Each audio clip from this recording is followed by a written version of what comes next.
तो पुनः जुड़ते हैं एक बार पॉलिटी के साथ। राजस्थान पॉलिटी पढ़ रहे थे और राजस्थान पॉलिटी में राज्यपाल और मुख्यमंत्री दो अपने महत्वपूर्ण टॉपिक है वो अपने कंप्लीट हो चुके थे। आज अपन उप मुख्यमंत्री और राज्य की मंत्री परिषद के बारे में बातें करेंगे। ठीक है, दो टॉपिक अपने राजस्थान पॉलिटी में हो चुके हैं। एक राज्यपाल पहले हो चुका है, मुख्यमंत्री भी हो चुका है। यदि मुख्यमंत्री टॉपिक से किसी प्रकार का कोई डाउट है तो आप मुझसे अभी कमेंट बॉक्स में पूछ सकते हैं। मुख्यमंत्री टॉपिक से किसी भी प्रकार की कोई प्रॉब्लम आ रही है, आपको कोई टर्म समझ में नहीं आ रही है तो आप पूछ सकते हैं। आज अपना नया टॉपिक है उप मुख्यमंत्री और उसके बाद अपन राज्य मंत्री परिषद की चर्चा करेंगे। तो कोई डाउट है दो टॉपिक से? फिर मैं रिकॉल कर रहा हूं, मैं बार बार पूछता हूं मेरे विद्यार्थियों से, किसी प्रकार का कोई डाउट है तो डाउट नहीं रहना चाहिए आपका। ठीक है, दो टॉपिक मैंने पढ़ा दिए, राज्यपाल और मुख्यमंत्री डिटेल से, तो डिटेल से आप उनकी आंसर कीजिए कि ऑब्जेक्टिव सीरीज लगाइए, ऑब्जेक्टिव प्रैक्टिस कीजिएगा। और फिर भी कोई प्रॉब्लम है तो आप पूछ सकते हैं। सत श्री अकाल सभी को, नमस्ते, गुड आफ्टरनून। चलिए, कोई प्रॉब्लम है यस या नो में लिखिए। दो टॉपिक मेरी ओर से हो चुके हैं, राज्यपाल और मुख्यमंत्री। उससे रिलेटेड कोई आपको प्रॉब्लम है तो लिख सकते हैं। और सर आपके मन में विचार, सर ऑब्जेक्टिव प्रैक्टिस कहाँ से करें? आपके मन में विचार आ रहा है ऑब्जेक्टिव, मैंने थ्योरी तो करवा दी राज्यपाल और आपके मुख्यमंत्री की, ऑब्जेक्टिव कहाँ से करें? तो मेरी राजस्थान पॉलिटी की जो बुक आती है, हर टॉपिक के पीछे 50-50 ऑब्जेक्टिव क्वेश्चन दिए हुए, आप उससे ऑब्जेक्टिव क्वेश्चन कर सकते हैं। ठीक है, मैं टेस्ट भी लूंगा मेरे स्तर पे। चलो, कोई प्रॉब्लम है या नहीं है? दो टॉपिक हो गए, नो डाउट, वेरी गुड, अच्छी बात है, डाउट रहना भी नहीं चाहिए। ठीक है, इसीलिए तो हम लाइव आते हैं कि लाइव इंटरेक्शन हो जाए। कोई डाउट है तो आप पूछ सकते हैं। चलिए चले आगे उप मुख्यमंत्री की ओर।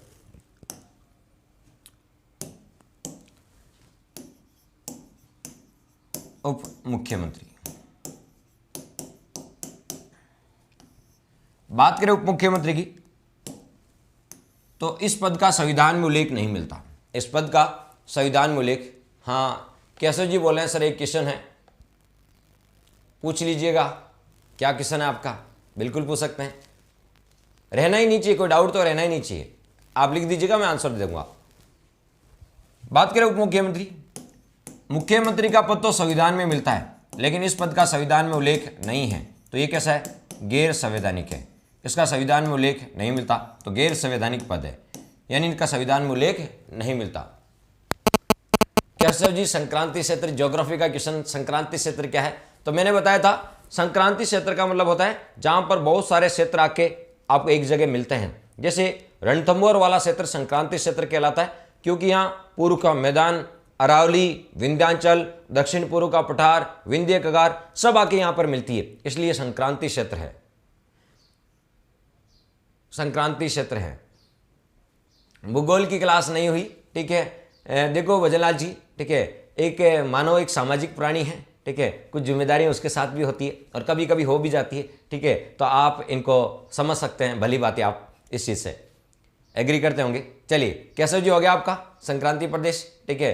और भजनलाल जी, आप इन बातों को समझ रहे होंगे कि एक ह्यूमन बीइंग, एक सोशल आपको प्राणी भी होता है, ठीक है, तो बहुत सारी सोशल रेस्पॉन्सिबिलिटीज़ भी उसके ऊपर होती है। ठीक है, तो कभी कभी आप मैनेज कर लिया करो, कभी कभी, ठीक है, हमेशा नहीं होता ऐसा। तो उप मुख्यमंत्री गैर संवैधानिक पद है। कैसा पद बताओ? गैर संवैधानिक पद है।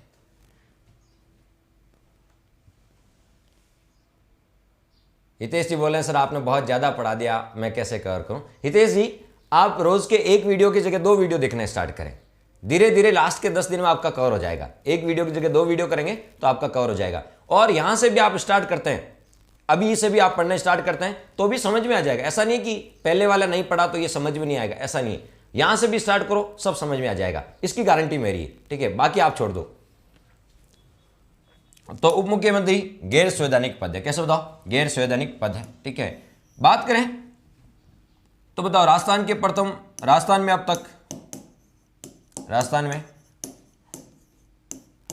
तक 5 उप मुख्यमंत्री रह चुके हैं।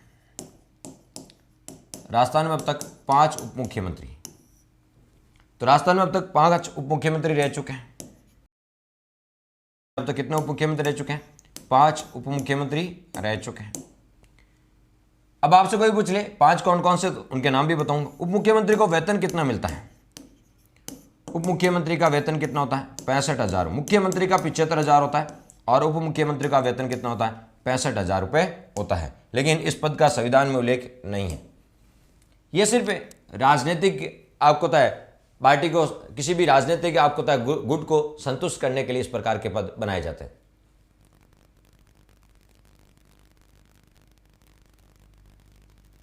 हाँ, आप केशव जी आप समझ रहे हैं इस बात को कि मेरा 20 और 21 को RS मेंस है, फिर भी मैं आपके लिए टाइम निकालता हूँ। मुझे 1 घंटा 2 घंटा जितना भी मिलता है। 20-21 मार्च तो मैं आप कहोगे उसके बाद 3 घंटे क्लास भी ले लूँगा, लेकिन थोड़ा बिजी शेड्यूल है और एक सामाजिक प्राणी भी होते हैं, बहुत सारी होती है, आप समझ सकते हैं। चलिए, आप मुझे पता है कि आप मुझे समझोगे तो मैं भी आपको बहुत बखूबी से समझूंगा। ठीक है, ये तो टीचर स्टूडेंट्स का रिलेशन होता है। हाँ, आपका कोई डाउट है, ठीक है, तो वो मुझसे कभी भी और किसी भी वक्त पूछ सकते हैं।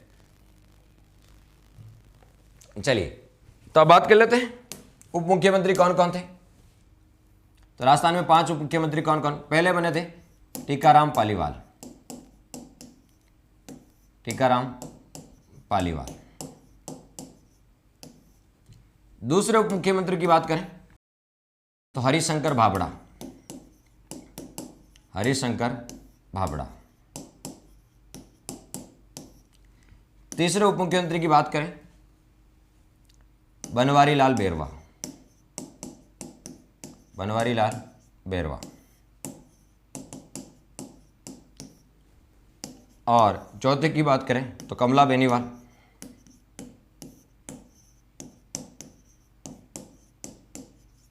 पांचवें की बात करें तो सचिन पायलट। ये 5 अब तक उप मुख्यमंत्री रहे। 5 उप मुख्यमंत्री रहे।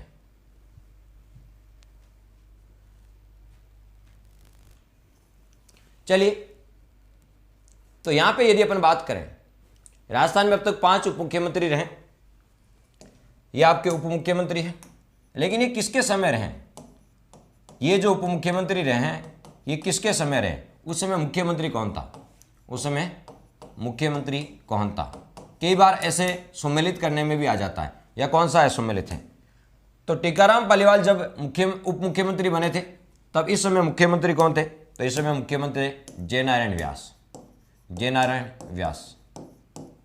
इसकी कहानी तो आप जानते ही हैं कि राजस्थान में पहली बार विधानसभा चुनाव 160 सीटों पर हुए। ध्यान रखना, राजस्थान में पहली बार विधानसभा चुनाव कितने सीटों पर हुए? 160 सीटों पर हुए। इसमें सबसे बड़ी पार्टी कौन सी थी? तो सबसे बड़ी पार्टी थी कांग्रेस। सबसे बड़ी पार्टी कांग्रेस। 82 सीटें मिली थी। किसनी? 82। लेकिन RS में ऐसा क्वेश्चन नहीं। 2018 RS में यह क्वेश्चन पूछा गया, दूसरी बड़ी पार्टी बताओ। सबसे बड़ी पार्टी कांग्रेस 82 सीटें मिली थी, लेकिन RS में ऐसा क्वेश्चन नहीं आया था। RS में आया था कि पहले विधानसभा चुनाव में दूसरी बड़ी पार्टी कौन सी थी? तो दूसरी बड़ी पार्टी थी राम राज्य परिषद। दूसरी बड़ी पार्टी, यह RS में पूछा गया। ये तो सबसे बड़ी पार्टी, लेकिन पूछा दूसरी बड़ी पार्टी कौन सी है? दूसरी बड़ी पार्टी, ये RS में पूछा गया है। दूसरी बड़ी पार्टी 24 सीटों मिली थी राम राज्य परिषद। उसमें बीजेपी नहीं थी, राम राज्य परिषद। ये राजस्थान में दूसरी बड़ी पार्टी थी। तो प्रथम विधानसभा चुनाव कितने सीटों पर हुए? 160 सीटों पर। ये जब मैं विधानसभा पढ़ाऊंगा तो सारी बातें आपको बताऊंगा। ठीक है, तो प्रथम विधानसभा चुनाव 160 सीटों पर हुए थे। सबसे बड़ी पार्टी कांग्रेस और दूसरी बड़ी पार्टी थी राम राज्य परिषद।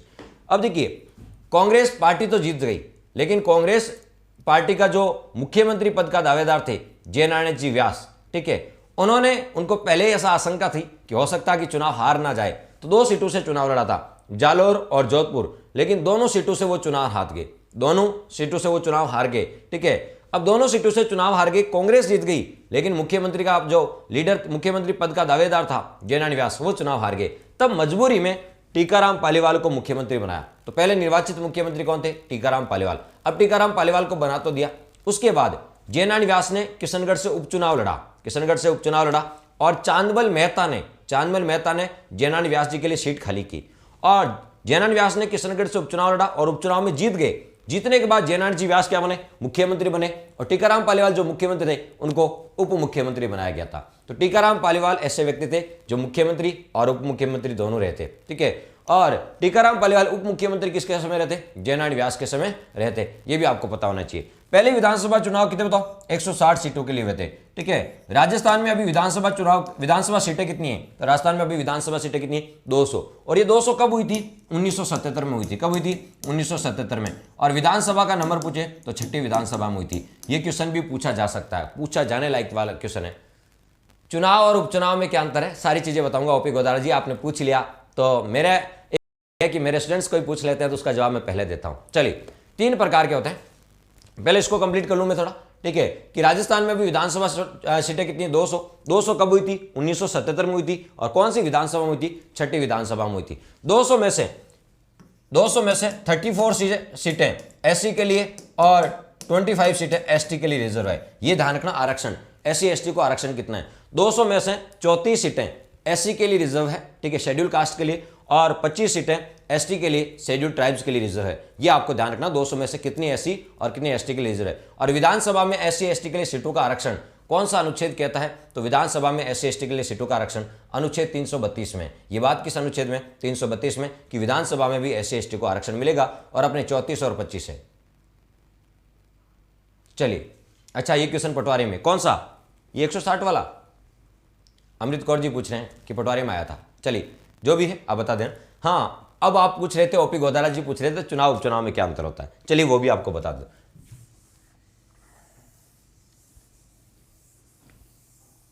चलिए, 3 प्रकार की बातें होती है जो आपको अच्छे से क्लियर होना चाहिए। चुनाव 3 प्रकार के होते हैं, चुनाव 3 प्रकार के होते हैं। आम चुनाव, उपचुनाव और मध्यावधि चुनाव। आपने 2 पूछे, मैं 3 बता देता हूं, ठीक है। चुनाव 3 प्रकार के होते हैं, आम चुनाव, उपचुनाव और मध्यावधि चुनाव। चुनाव 3 प्रकार के होते हैं। चलिए, आम चुनाव, उपचुनाव, मध्यावधि चुनाव।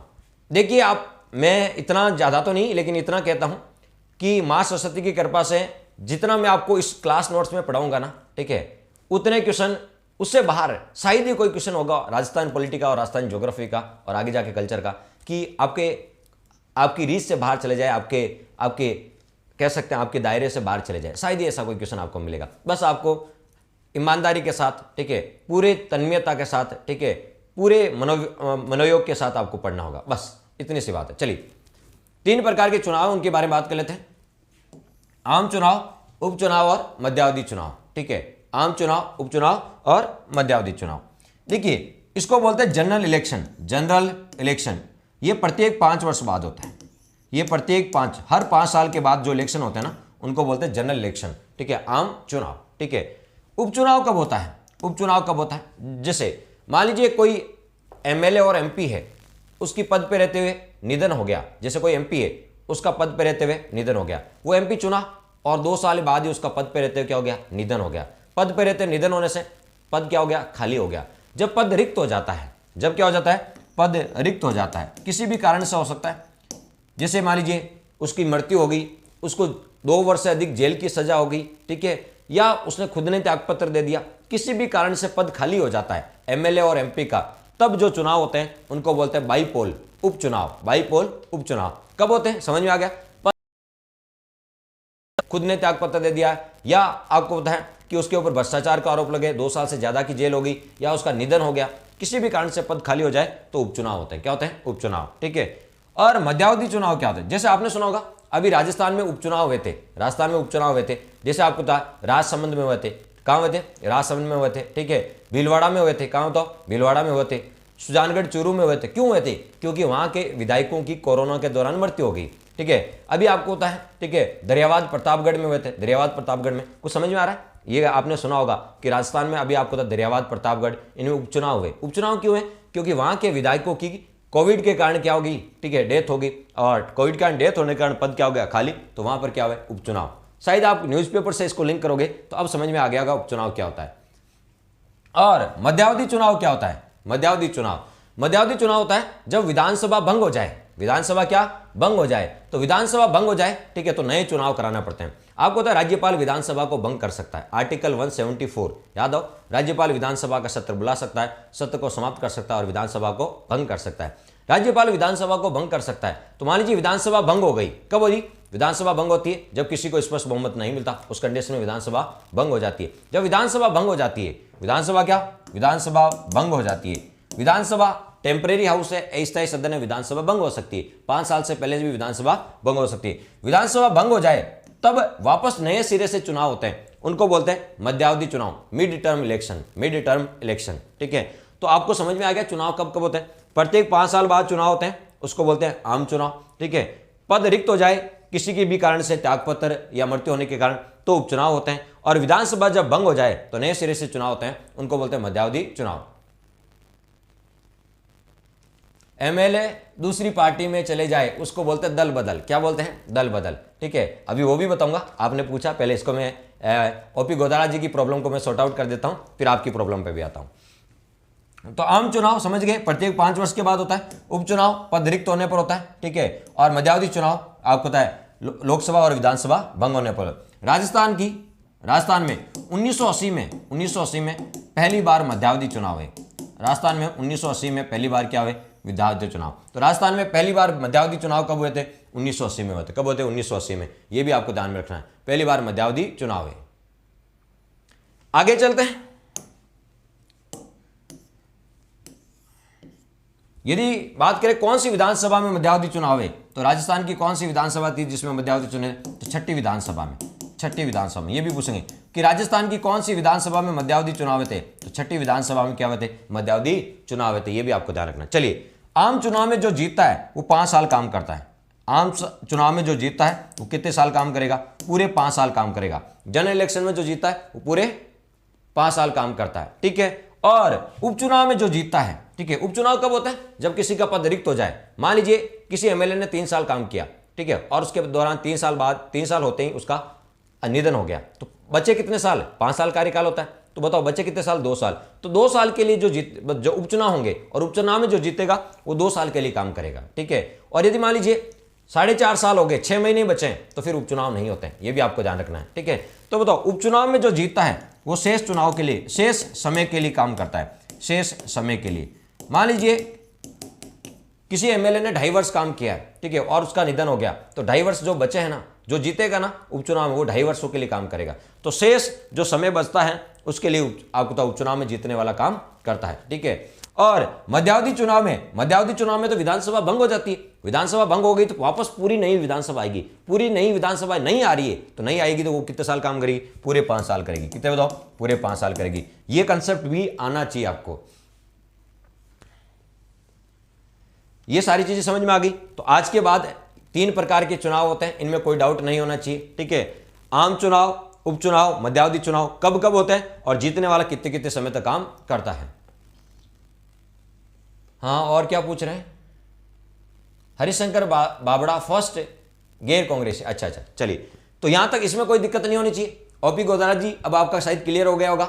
अब उन्होंने पूछा था दल बदल, हितेश जी ने पूछा है, चलो उसका भी मैं क्लियर कर देता हूं। ठीक है, इसको रफ कर दूं मैं एक बार, क्योंकि ये मुख्यमंत्री, उप मुख्यमंत्री टॉपिक चल रहा है, इसमें अलग बातें। ठीक है, रफ कर देता हूं, आपको समझ में आ गया होगा।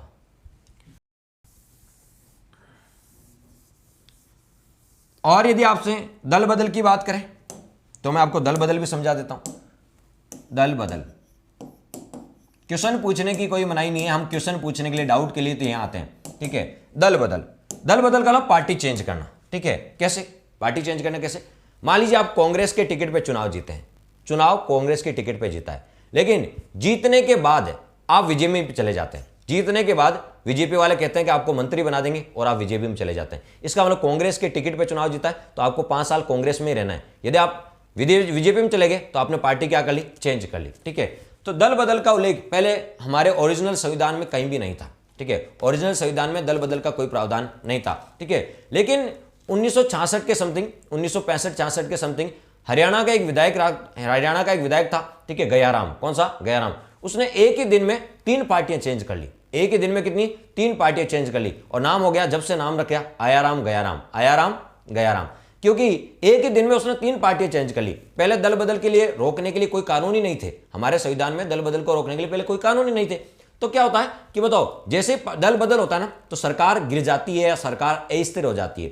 ठीक है, दल बदल करने से सरकार अस्थिर हो जाती है। ठीक है, और सरकार के गिरने के चांसेस बढ़ जाते हैं। ठीक है, तो इस दल बदल को रोकने के लिए हमने संविधान में एक संशोधन किया। ठीक है, पहले संविधान में ऐसी कोई बात ही नहीं थी दल बदल की, तो इसके लिए हमने संविधान में संशोधन किया। कौन सा किया? 52वां संविधान संशोधन। 52वां संविधान संशोधन। और ये 52वां संविधान संशोधन कब हुआ था? 1985 में हुआ था। इसमें प्रधानमंत्री राजीव गांधी थे और राष्ट्रपति ज्ञानी जैल सिंह थे। राष्ट्रपति कौन थे? ज्ञानी जैल सिंह। तो 52वां संविधान संशोधन 1985, इसके तहत दल बदल रोकथाम कानून बनाए। क्या बनाए? दल बदल रोकथाम कानून बनाए। दल बदल रोकथाम कानून बनाए कि दल बदल को कैसे रोका जा सकता है, इसके लिए कानून बनाए। क्या बनाए? कानून बनाए। और इसी के तहत संशोधन कौन सा किया गया? 52वां संविधान 1985, इसके तहत एक तो अनुसूची 10 जोड़ी गई। अनुसूची कौन सी जोड़ी गई? 10 जोड़ी गई, जिसका संबंध है दल बदल रोकथाम से। और 2 अनुच्छेद जोड़े गए। कितने अनुच्छेद जोड़े गए? 2 अनुच्छेद जोड़े गए। एक तो 102 और एक 191। 102 और 191 इनमें है क्या? 102 में लिखा गया है, ठीक है, यदि कोई सांसद दल बदल करता है, ठीक है, मान लीजिए सांसद का जैसे लोकसभा का सदस्य, यदि कोई लोकसभा का सदस्य दल बदल करता है, लोकसभा का सदस्य दल बदल करता है, तो उसको अयोग्य घोषित कौन करेगा? लोकसभा का अध्यक्ष। लोकसभा का अध्यक्ष करेगा, ठीक है, भारतीय लोकसभा का अध्यक्ष करेगा। और यदि कोई विधानसभा का सदस्य दल बदल करता है, तो उसको कौन करेगा? विधानसभा का अध्यक्ष करेगा। कौन करेगा? विधानसभा का अध्यक्ष करेगा। तो ये भी आपको पता होना चाहिए। अनुच्छेद 102 में लिखा है कि यदि लोकसभा का कोई सदस्य दल बदल करता है, तो लोकसभा का अध्यक्ष उसे अयोग्य घोषित करता है, दल बदल के आधार पर अयोग्य करता है। और यदि विधानसभा का सदस्य करता है, तो उसको अनुच्छेद 191 के तहत विधानसभा का सदस्य यदि पार्टी चेंज करता है, तो उसे अयोग्य विधानसभा का अध्यक्ष करता है। कौन करता है? विधानसभा का अध्यक्ष करता है। लेकिन अध्यक्ष को बोलते हैं स्पीकर। लेकिन यदि स्पीकर खुद दल बदल कर लेता है, तब तो उसको अयोग्य घोषित कौन करेगा? ठीक है, यदि स्पीकर खुद दल बदल कर लेता है, तो विधानसभा के सदस्यों में से चुना गया एक व्यक्ति, ठीक है, वो स्पीकर की दल बदल की आपको पता है निर्णय करता है कि दल बदल किया या नहीं किया। तो विधानसभा के सदस्यों द्वारा चुना गया एक व्यक्ति होता है, वो स्पीकर की दल बदल की जांच करता है। ये भी आपको पता होना चाहिए। चलिए, तो ये तो दल बदल की रोकथाम के कानून बनाए गए। इसको कठोर कब किया गया? तो एक और संविधान संशोधन हुआ, 91वां संविधान संशोधन 2003। 91वां संविधान संशोधन 2003। इसके तहत दल बदल के नियम कठोर किए गए। दल बदल के नियम क्या किए गए? कठोर किए गए। दल बदल के नियम कठोर किए गए। आपको पता है 91वां संविधान संशोधन मंत्रिपरिषद के आकार से भी संबंधित है कि मंत्रिपरिषद का अधिकतम आकार कितना हो सकता है और मिनिमम आपका आकार कितना हो सकता है। अधिकतम 15% और मिनिमम 12 हो सकता है। इसका संबंध भी 91वें संशोधन से है। और 91वें संशोधन के द्वारा दल बदल के नियम कठोर किए। क्या किया गया? अब नियम क्या है? यदि 2/3 से अधिक लोग पार्टी चेंज करते हैं, ठीक है, तो उन्हें दल बदल नहीं माना जाता। लेकिन 2/3 से एक भी व्यक्ति कम पड़ जाता है, तो सबको दल बदल के आधार पर अयोग्य घोषित किया जाता है। यह भी आपको पता होना चाहिए। क्या है? यदि कांग्रेस के 100 लोग हैं, कांग्रेस के 100, तो 100 में से 100 का 2/3 से ज्यादा यदि कांग्रेस के 100 लोग हैं और कांग्रेस के 2/3 से ज्यादा लोग बीजेपी में चले जाएंगे, 2/3 से ज्यादा बीजेपी में चले जाएंगे, तब तो उन्हें दल बदल के आधार पर अयोग्य नहीं मानेंगे। 2/3 से ज्यादा चले गए, पूरी पार्टी चली गई, तो उन्हें अयोग्य नहीं मानेंगे। लेकिन 2/3 से कम चले गए, तो उन सबको अयोग्य घोषित किया जाएगा। ठीक है, तो ये 2/3 वाला नियम 91वें संशोधन द्वारा बनाया गया। ठीक है, अब अयोग्य घोषित करने को रहता है, कौन करता है? विधानसभा को विधानसभा अध्यक्ष, लोकसभा में लोकसभा अध्यक्ष, अनुच्छेद 102 और 191 के तहत। लेकिन दल बदल किस किस को? यदि कोई विधायक है, उसको दल बदल के आधार पर कब घोषित करेंगे? यदि वो निर्वाचित विधायक है, चुना गया विधायक है, ठीक है, तो वो यदि वो अपनी मर्जी से भी, अपनी स्वेच्छा से भी पार्टी त्यागता है ना, तो उसको दल बदल के आधार पर अयोग्य माने। यदि आपने कांग्रेस के टिकट पर चुनाव जीता है, तो अपनी इच्छा से भी आप कांग्रेस की सदस्यता नहीं त्याग सकते। त्याग तो सकते हैं, लेकिन दूसरी पार्टी को ज्वाइन नहीं कर सकते। तो यदि कोई विधायक स्वेच्छा से भी, अपनी इच्छा से भी पार्टी का त्याग करता है, तो उसे दल बदल के आधार पर अयोग्य माना जाएगा। ठीक है, और कब? यदि कोई विधायक, ठीक है, पार्टी के दिशा निर्देशों की पालन नहीं करता है, व्हीप का पालन नहीं करता, पार्टी के दिशा निर्देशों की पालना नहीं करता है, ठीक है, और पार्टी उसे 15 दिन में समन नहीं करती, तब भी वो दल बदल के आधार पर अयोग्य माना जाता है। ये तो हो गई निर्वाचित की बात। ठीक है, और दूसरी यदि बात करें, तो यदि कोई मान लीजिए मनोनीत है, तो मनोनीत सदस्य, ठीक है, 6 महीने तक किसी पार्टी को ज्वाइन कर सकता है। 6 महीने बाद यदि वो किसी पार्टी को ज्वाइन करता है, तो वो अयोग्य घोषित होगा। और निर्दलीय की बात करें, तो निर्दलीय किसी भी पार्टी को ज्वाइन नहीं कर सकता। ये प्रावधान है दल बदल के। ठीक है, तो दल बदल से संबंधित 2 संशोधन हो गए, 52वां संविधान संशोधन और 91वां संविधान संशोधन। 52वां संशोधन दल बदल के लिए नियम बनाए गए और 91वें में दल बदल के नियम कठोर किए गए। तो ये दोनों संशोधन दल बदल से संबंधित है। अनुसूची कौन सी है? 10वीं, और 2 संशोधन है, 102वां और 191वां। तो दल बदल से संबंधित 2 संशोधन है, 52वां और 91वां। अनुसूची 10वीं है और 2 अनुच्छेद है, 102 और 191। और अयोग्य कौन घोषित करता है? विधानसभा अध्यक्ष और लोकसभा अध्यक्ष घोषित करता है। तो ये थी आपकी दल बदल की छोटी सी स्टोरी, ठीक है, जो आपने पूछी थी। अब इसमें कोई किसी प्रकार की कोई दिक्कत है तो बताओ। क्लियर? चलें फिर आगे, अपन चलते हैं मुख्यमंत्री पे।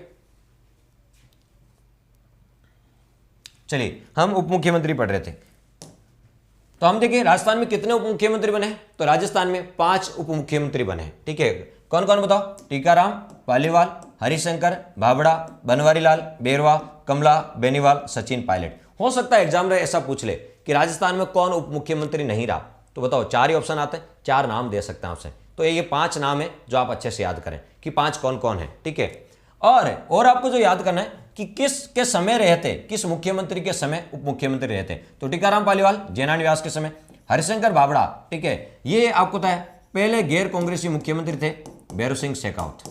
पहले गैर कांग्रेसी मुख्यमंत्री कौन? भैरों सिंह शेखावत। ये पहले गैर कांग्रेसी मुख्यमंत्री थे, तो ये पहले गैर कांग्रेसी उप मुख्यमंत्री हो गए। ठीक है, तो यहां भी कोई दिक्कत नहीं होनी चाहिए। बनवारी लाल बेरवा और कमला बेनीवाल ये अशोक गहलोत जी के समय रहते एक ही टाइम में 2। अशोक गहलोत जी के समय रहते एक ही टाइम में 2। तो यहां से क्वेश्चन बन सकता है, ऐसे मुख्यमंत्री का नाम बताओ जिसके समय 2 उप मुख्यमंत्री रहे, एक ही टाइम में 2 उप मुख्यमंत्री रहे। सोनू पूछ रहा है आरएस में क्या क्वेश्चन पूछते हैं। जैसे मैंने आपको 2 टॉपिक पढ़ाए, राज्यपाल और मुख्यमंत्री। यहां से क्या क्वेश्चन बन सकते हैं कि राज्यपाल की संविधानिक शक्तियों पर टिप्पणी कीजिए। 50 वर्ड का आ सकता है। देखो आरएस में 3 प्रकार के क्वेश्चन आते हैं। 15 वर्ड यानी 2 नंबर का क्वेश्चन आता है, 50 वर्ड 5 नंबर का, और 100 वर्ड यानी 10 नंबर का क्वेश्चन आता है। ठीक है, तो इस प्रकार के क्वेश्चन आते हैं। ठीक है, इस प्रकार के क्वेश्चन आपसे पूछे जा सकते हैं। तो बताओ, जैसे राज्यपाल की कोई संविधानिक शक्तियां बताओ। ठीक है, तो उस पर टिप्पणी करो। ठीक है, या आ जाएगा ठीक है कि राज्यपाल के अध्यादेश, ये पिछली आरएस में पूछा था मैं इसमें, कि राज्यपाल के अध्यादेश जारी करने की प्रक्रिया को समझाइए। ठीक है, या उस पर आपको होता है आलोचनात्मक टिप्पणी लिखिएगा। ठीक है, इस प्रकार की उसका विश्लेषण कीजिएगा। ठीक है, ये पीछे टर्म्स होती है, उसको समझना बहुत जरूरी होता है। मुख्यमंत्री में आपसे पूछा सकता है कि मुख्यमंत्री के कार्य और शक्तियों पर टिप्पणी कीजिए, या प्रकाश डालिए। ठीक है, या मूल्यांकन कीजिए, ऐसे वर्ड पूछे जाते हैं। ठीक है, इस प्रकार के क्वेश्चन। हितेश जी चौधरी पूछ रहे हैं,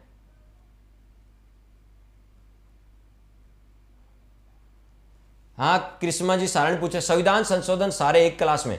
बिल्कुल सारे संविधान संशोधन में करवा दूंगा, आप निश्चिंत रहो। पहले इसको तो देखो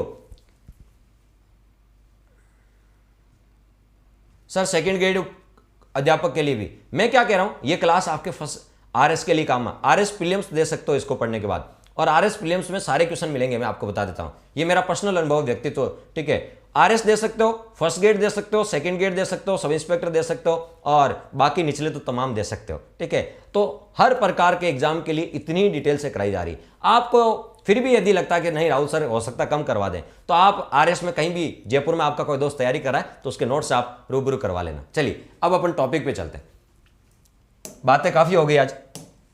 तो देखिए, तो ऐसे मुख्यमंत्री जिनके समय 2 मुख्यमंत्री रहे थे, तो वो कौन कौन थे? अशोक गहलोत ऐसे मुख्यमंत्री थे जिनके एक ही टाइम में 2 मुख्यमंत्री रहे थे, बनवारी लाल बेरवा और कमला बेनीवाल। और सचिन पायलट अभी इस समय जो मुख्यमंत्री बने अशोक गहलोत जी, इस समय पहले सचिन पायलट उप मुख्यमंत्री थे, अब नहीं है इस पद पे। चलिए, तो राजस्थान में कितने उप मुख्यमंत्री बनाए? कितने बताओ? 5 उप मुख्यमंत्री बनाए, लेकिन एकमात्र यह है जो बीजेपी के हैं, कांग्रेस का नहीं है। तो इसका मतलब ये भी कांग्रेस के हैं, ये भी कांग्रेस के, ये भी कांग्रेस के, ये भी, तो ये गैर कांग्रेसी है। कैसे बताओ? गैर कांग्रेसी है। ये कैसे बताओ? गैर कांग्रेसी उप मुख्यमंत्री। तो एकमात्र गैर कांग्रेसी उप मुख्यमंत्री कौन है? हरिशंकर भाबड़ा। 5 उप मुख्यमंत्री बने। सर आप एक दिन, बिल्कुल सही कह रहे हैं, मैं भी इसी बारे में सोच रहा था, एक दिन आपके क्वेश्चन आंसर का सेशन रखूंगा मैं। ठीक है, आप क्वेश्चन पूछ लेना, मैं उसका आंसर दे दूंगा। ठीक है, जल्दी रखेंगे। ठीक है, आप निश्चिंत रहो इसके लिए। इस बात से मैं भी एग्री करता हूं। हाँ, आपकी क्यूरियोसिटी को शांत होना बहुत जरूरी है। चलिए, आपका सवाल हितेश जी अभी आएगा, तो उसमें मैं आपका सवाल भी जवाब कि पंचायतें क्यों आंदोलन कर रहे हैं, पंचायती राज पढ़ेंगे, सारी बातें बताऊंगा आपको क्यों आंदोलन कर रहे हैं। ठीक है, अभी यदि टॉपिक उप मुख्यमंत्री चल रहा है और मैं पंचायती राज के आंदोलन की बात करने लग जाऊंगा तो शायद 15-20 मिनट यूं ही चले जाएंगे। वैसे ही अपना टॉपिक आने वाला पंचायती राज, उसमें अपन डिटेल से इस पर चर्चा कर लेंगे। चलिए, तो आपसे कोई पूछ ले गैर कांग्रेसी, एकमात्र गैर कांग्रेसी उप मुख्यमंत्री कौन थे? हरिशंकर भाबड़ा थे। ठीक है, और यदि आपसे कोई पूछ ले एकमात्र महिला उप मुख्यमंत्री कौन है? एकमात्र महिला उप मुख्यमंत्री, तो एकमात्र महिला उप मुख्यमंत्री कौन है? कमला बेनीवाल है। ये भी आपको पता होना चाहिए। और हरिशंकर बाबड़ा ऐसे उप मुख्यमंत्री हैं जो विधानसभा अध्यक्ष भी रहे। जो क्या रहे बताओ? विधानसभा अध्यक्ष भी रहे, विधानसभा अध्यक्ष भी रहे, विधानसभा अध्यक्ष भी रहे। अब मेरे कुछ क्वेश्चन है, उनको आप ध्यान से सुन लीजिएगा। कुछ क्वेश्चन है जो आप अच्छे से सुन लीजिएगा। पहला क्वेश्चन, राजस्थान के पहले गैर कांग्रेसी मुख्यमंत्री पूछे तो बताओ भैरव सिंह शेखावत। गैर कांग्रेसी उप मुख्यमंत्री पूछे तो हरिशंकर बाबड़ा। राजस्थान की पहली महिला मुख्यमंत्री पूछे वसुंधरा राजे। पहली महिला उप मुख्यमंत्री पूछे तो कमला बेनीवाल। और राजस्थान की पहली महिला मंत्री भी कमला बेनीवाल है, महिला उप मुख्यमंत्री भी कमला बेनीवाल है। यह आपको पता होना चाहिए, ठीक है। राजस्थान के ऐसे मुख्यमंत्री जो विधानसभा अध्यक्ष रहते, तो राजस्थान के ऐसे मुख्यमंत्री जो विधानसभा अध्यक्ष रहते, हीरालाल देवपुरा। कौन बताओ? हीरालाल देवपुरा। और राजस्थान के ऐसे मुख्यमंत्री, ठीक है, राजस्थान के ऐसे उप मुख्यमंत्री जो विधानसभा अध्यक्ष रहे तो हरिशंकर बाबड़ा। ऐसे मुख्यमंत्री जो विधानसभा अध्यक्ष रहे हीरालाल देवपुरा। और ऐसे उप मुख्यमंत्री जो विधानसभा अध्यक्ष रहे, ठीक है, वो कौन है? हरिशंकर बाबड़ा, हरिशंकर बाबड़ा। तो इस प्रकार के क्वेश्चन भी आपसे पूछे जा सकते हैं, ठीक है। सभी को नमस्ते, सभी का स्वागत है। और ऐसे मुख्यमंत्री जिनके समय 2 उप मुख्यमंत्री रहते तो वो अशोक गहलोत है। चलिए इनको मैं थोड़ा लिख देता हूं ताकि चीजें आपकी क्या हो जाए, आसान हो जाए। यदि आपसे कोई पूछ ले राजस्थान की एकमात्र महिला उप मुख्यमंत्री, राजस्थान की एकमात्र महिला उप मुख्यमंत्री, तो इसका आंसर क्या होगा? कमला बेनीवाल। यदि मैं इसकी जगह मुख्यमंत्री लिख दूं तो बताओ आंसर क्या होगा? राजस्थान की एकमात्र महिला मुख्यमंत्री कर दूं तो इसका आंसर क्या होगा? उप मुख्यमंत्री का तो मैंने बता दिया, कमला बेनीवाल। चलिए दूसरा, राजस्थान के एकमात्र गैर कांग्रेसी उप मुख्यमंत्री, राजस्थान के एकमात्र गैर कांग्रेसी उप मुख्यमंत्री, तो गैर कांग्रेसी उप मुख्यमंत्री कौन है? हरिशंकर बाबड़ा, हरिशंकर बाबड़ा, ये गैर कांग्रेसी उप मुख्यमंत्री। बिल्कुल वसुंधरा राजे करेक्ट आंसर है। तो पहली महिला, एकमात्र महिला मुख्यमंत्री वसुंधरा राजे, उप मुख्यमंत्री कमला बेनीवाल। राजस्थान के एकमात्र गैर कांग्रेसी उप मुख्यमंत्री हरिशंकर बाबड़ा। लेकिन राजस्थान में गैर कांग्रेसी मुख्यमंत्री कितने रहे? जल्दी से बताओ, राजस्थान में गैर कांग्रेसी मुख्यमंत्री कितने रहे और कौन कौन से रहे? ठीक है, गैर कांग्रेसी मुख्यमंत्री पूछ रहा हूं, वो कौन और कितने रहे? जल्दी से बताओ देंगे। नेक्स्ट, राजस्थान के एकमात्र उप मुख्यमंत्री, राजस्थान के एकमात्र उप मुख्यमंत्री, राजस्थान के एकमात्र उप मुख्यमंत्री जो विधानसभा अध्यक्ष भी रहे, जो विधानसभा अध्यक्ष भी रहे, जो विधानसभा अध्यक्ष भी रहे, तो विधानसभा अध्यक्ष भी रहे, वो कौन है? ठीक है, हरिशंकर बाबड़ा।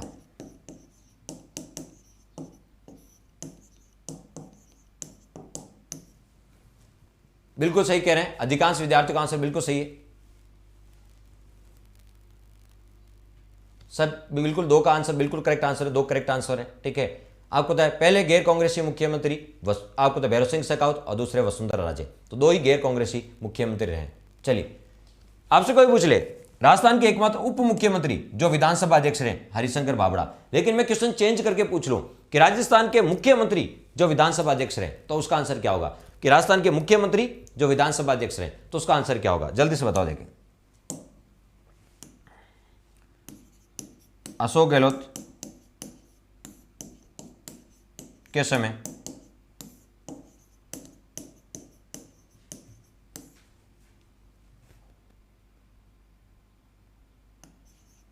दो उप मुख्यमंत्री एक साथ रहे। अशोक गहलोत के एक ही कार्यकाल में, दो उप मुख्यमंत्री रहे। एक ही कार्यकाल में 2 उप मुख्यमंत्री रहे। वैसे तो 3 उप मुख्यमंत्री रह चुके हैं। अशोक गहलोत के कार्यकाल में चुके हैं 3। अशोक गहलोत के कार्यकाल में 3 उप मुख्यमंत्री रह चुके हैं। देखिए, अशोक गहलोत के कार्यकाल में कितने बताओ? 3 उप मुख्यमंत्री रह चुके हैं। ये देखो अशोक गहलोत का समय 1, 2 और 3, टोटल 3 रह चुके हैं, लेकिन एक ही कार्यकाल में कितने रह चुके हैं? तो एक ही कार्यकाल में 2, एक ही कार्यकाल में 2 और टोटल कितने बताओ? 3। ठीक है, तो ये भी आपको पता होना चाहिए। तो एक ही कार्यकाल में 2 और वैसे तो कितने? 3 उप मुख्यमंत्री रह चुके हैं। मेरा एक क्वेश्चन मैंने आपसे पूछा था कि राजस्थान के ऐसे, यहां तो लिखा उप मुख्यमंत्री, राजस्थान के ऐसे मुख्यमंत्री बताओ जो विधानसभा अध्यक्ष रहे। ठीक है, तो इसका आंसर है हीरालाल देवपुरा। याद करो, सबसे कम कार्यकाल वाला हीरालाल देवपुरा है, और हीरालाल देवपुरा विधानसभा अध्यक्ष भी रहते। क्या रहते? विधानसभा अध्यक्ष। राज्य वित्त आयोग के अध्यक्ष भी रहते और न्यूनतम कार्यकाल वाले थे हीरालाल देवपुरा। जी बिल्कुल सही कह रहे हैं। ठीक है, तो अधिकांश विद्यार्थी बिल्कुल सही है, हीरालाल देवपुरा आपका करेक्ट आंसर है। चलिए, तो ये थी उप मुख्यमंत्री की कुछ बेसिक बातें। ठीक है, अब चलते हैं नेक्स्ट आगे, राज्य मंत्रिपरिषद पे। किस पे चलते हैं? राज्य की मंत्रिपरिषद।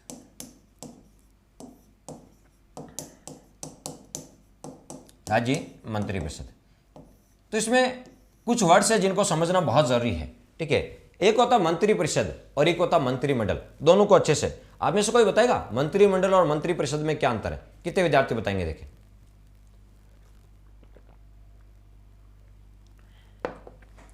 मंत्रिपरिषद और मंत्रिमंडल में क्या अंतर है? पहले तो इसको ही मैं समझा देता हूं, फिर आगे जाके टॉपिक। मंत्रिपरिषद, मंत्रिपरिषद और मंत्रिमंडल, अधिकांश विद्यार्थी इसमें कंफ्यूज हो जाते हैं, मंत्रिपरिषद और मंत्रिमंडल में।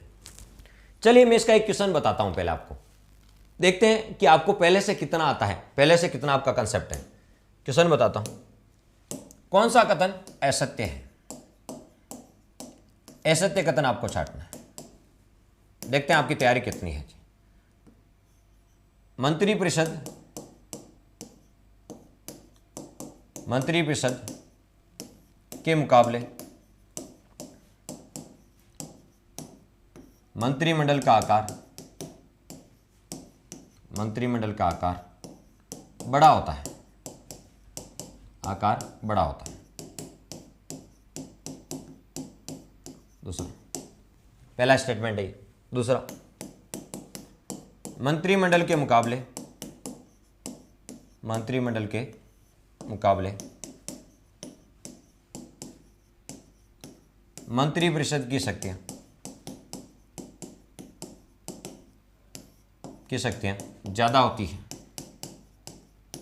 शक्तियां ज्यादा होती है, ज्यादा होती है। तीसरा, मंत्रिपरिषद के समस्त सदस्य, मंत्रिपरिषद के समस्त सदस्य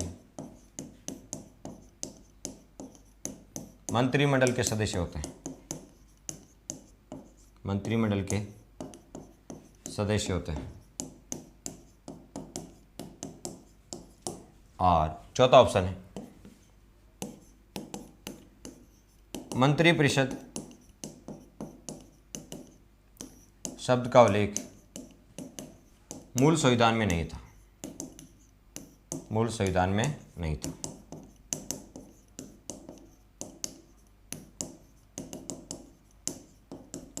ऑप्शन है, देखो आप अच्छे बहुत टैलेंटेड स्टूडेंट हो तो आपके अच्छे ऑप्शन बना देते हैं, फर्स्ट सेकंड ऐसे आते हैं। आरएस फर्स्ट ग्रेड में question, first third four, first second four, first second third four. कौन सा असत्य है? असत्य आपको बताना है। 4 ऑप्शन दिए हैं। हाँ, इसका आंसर बताओ, इसमें से बताना आपको कौन सा असत्य है। इसमें से यदि ये आपको क्वेश्चन आता है तो आपका मतलब मंत्रिमंडल और मंत्रिपरिषद का जो कंसेप्ट है वो आपका क्लियर है। ये मैं चेक करना चाहता हूं कि आपके मंत्रिमंडल और मंत्रिपरिषद का कंसेप्ट कितना क्लियर है।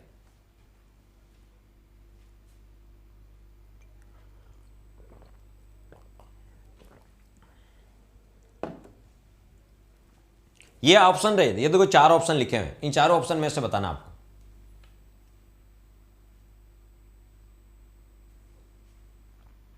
भजनलाल जी डी बता रहे हैं, हितेश बी बता रहे हैं,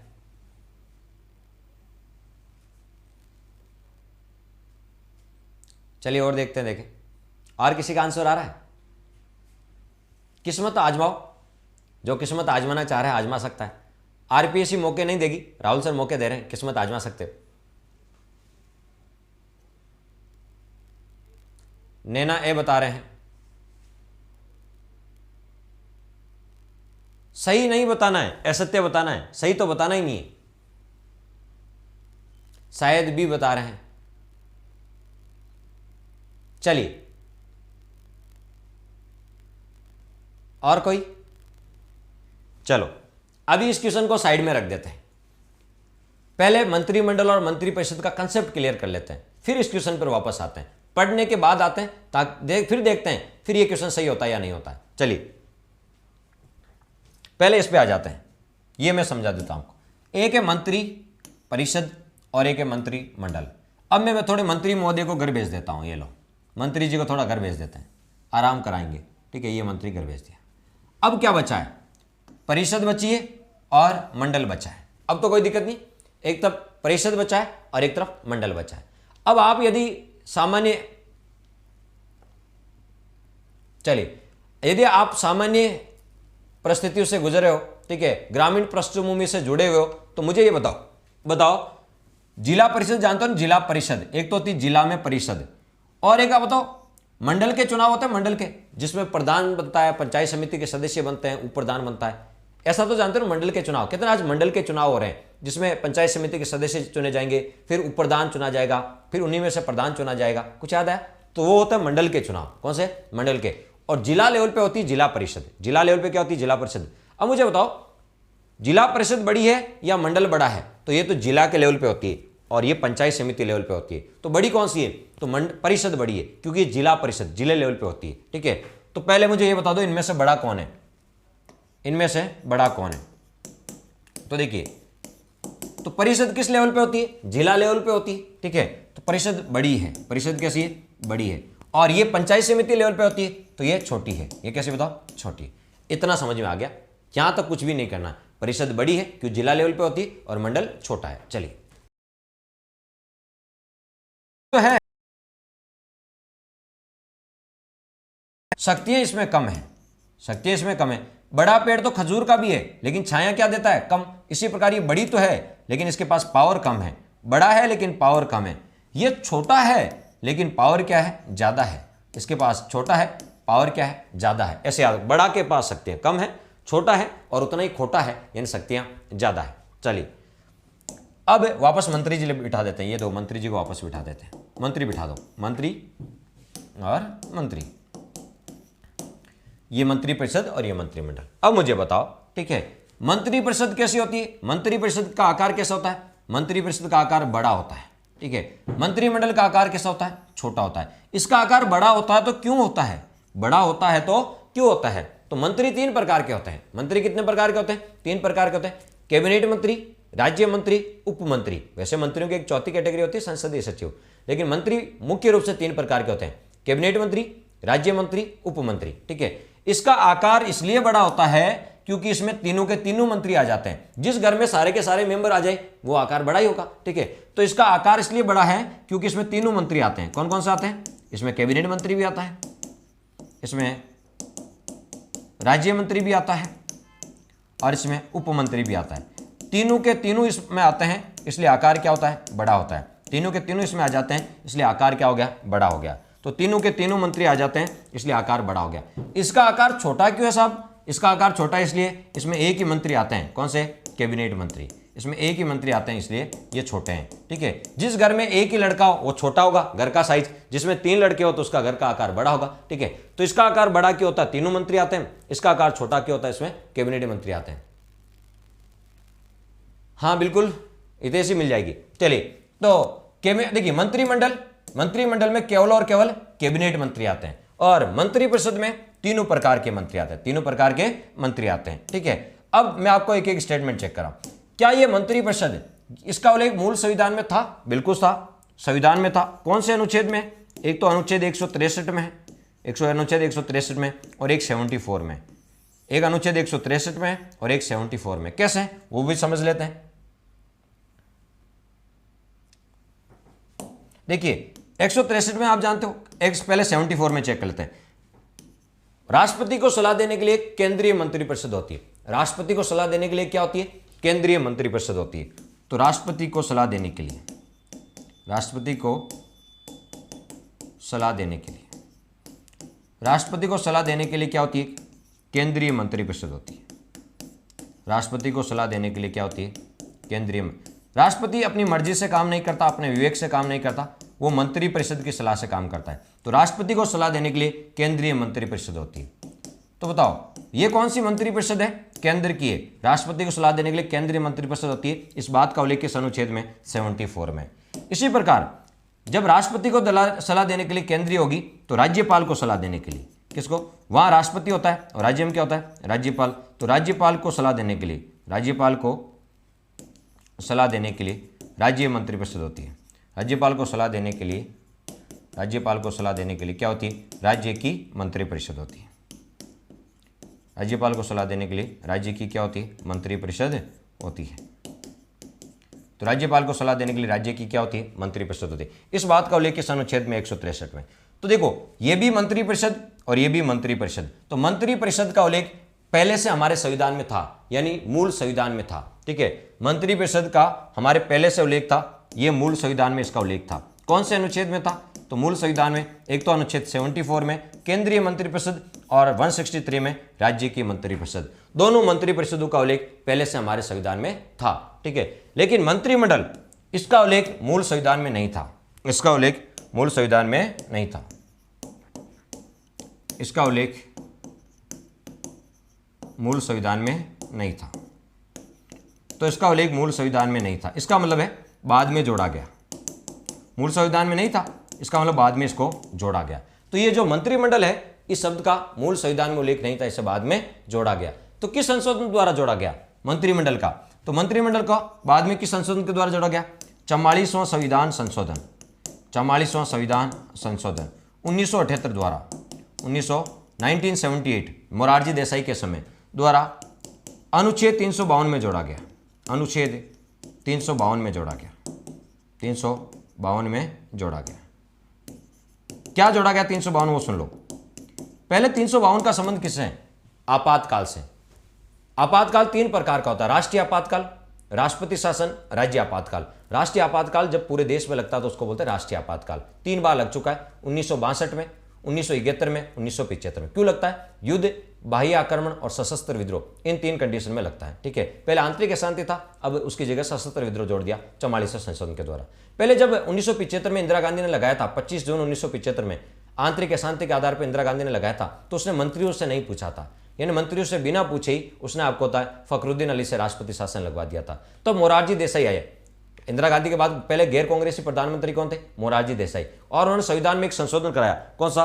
44वां। ठीक है, कब कराया? 1978 में। और उसमें यह लिखा कि अब मंत्रिमंडल की लिखित सलाह पर ही राष्ट्रपति राष्ट्रीय आपातकाल लगा सकता है। मंत्रिमंडल की लिखित सलाह पर ही। तो ये जो मंत्रिमंडल शब्द है ना, ये किस अनुच्छेद में जोड़ा गया? 352 में जोड़ा गया। किस संशोधन द्वारा? 44 के द्वारा। ये पहले नहीं था। इतनी चीजें आपको समझ में आ गई? ठीक है, अब मुझे बताओ, पहले स्टेटमेंट पे चलते हैं। मैंने आपको एक क्वेश्चन दिया था, याद करो इसको। पहले स्टेटमेंट को चेक करते हैं। मंत्रिपरिषद के मुकाबले मंत्रिमंडल का आकार बड़ा होता है। मंत्रिमंडल का आकार बड़ा होता है। देखिए, मंत्रिपरिषद के मुकाबले मंत्रिमंडल का आकार बड़ा होता है या छोटा होता है? अब आप बताओ, मंत्रिपरिषद के मुकाबले मंत्रिमंडल का आकार बड़ा होता है या छोटा होता है? तो आप कहोगे सर छोटा होता है।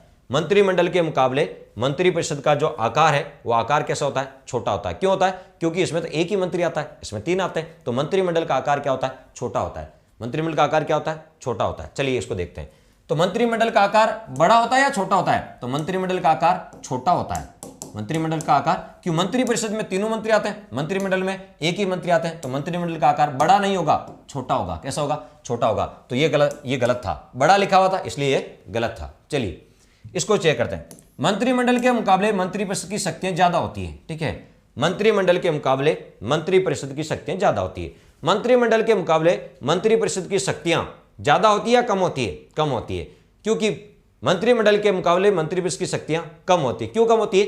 बैठक किसकी होती है? कैबिनेट की बैठक होगी। किसकी? आपने सुना होगा आज मोदी जी ने कैबिनेट की बैठक बुलाई, आज मोदी जी ने कैबिनेट की बैठक बुलाई, आज अशोक गहलोत जी ने कैबिनेट की बैठक ली, यानी मंत्रिमंडल की बैठक ली। बैठक में केवल मंत्रिमंडल यानी कैबिनेट के मंत्री ही भाग लेते हैं, बाकी मंत्री भाग नहीं लेते हैं, इसलिए ये ज्यादा पावरफुल है। ठीक है, बैठक में केवल कैबिनेट मंत्री भाग लेते हैं, बाकी मंत्री भाग नहीं लेते हैं। कैबिनेट मंत्री भाग लेते हैं यानी मंत्रिमंडल की ही बैठक होती है, इसलिए ये ज्यादा पावरफुल है। ठीक है, तो मंत्रिमंडल ज्यादा पावरफुल है। लेकिन यहां क्या लिखा? मंत्रिपरिषद की शक्तियां ज्यादा होती है, मंत्रिपरिषद की शक्तियां ज्यादा होती है, नहीं, मंत्रिमंडल की शक्तियां ज्यादा होती है।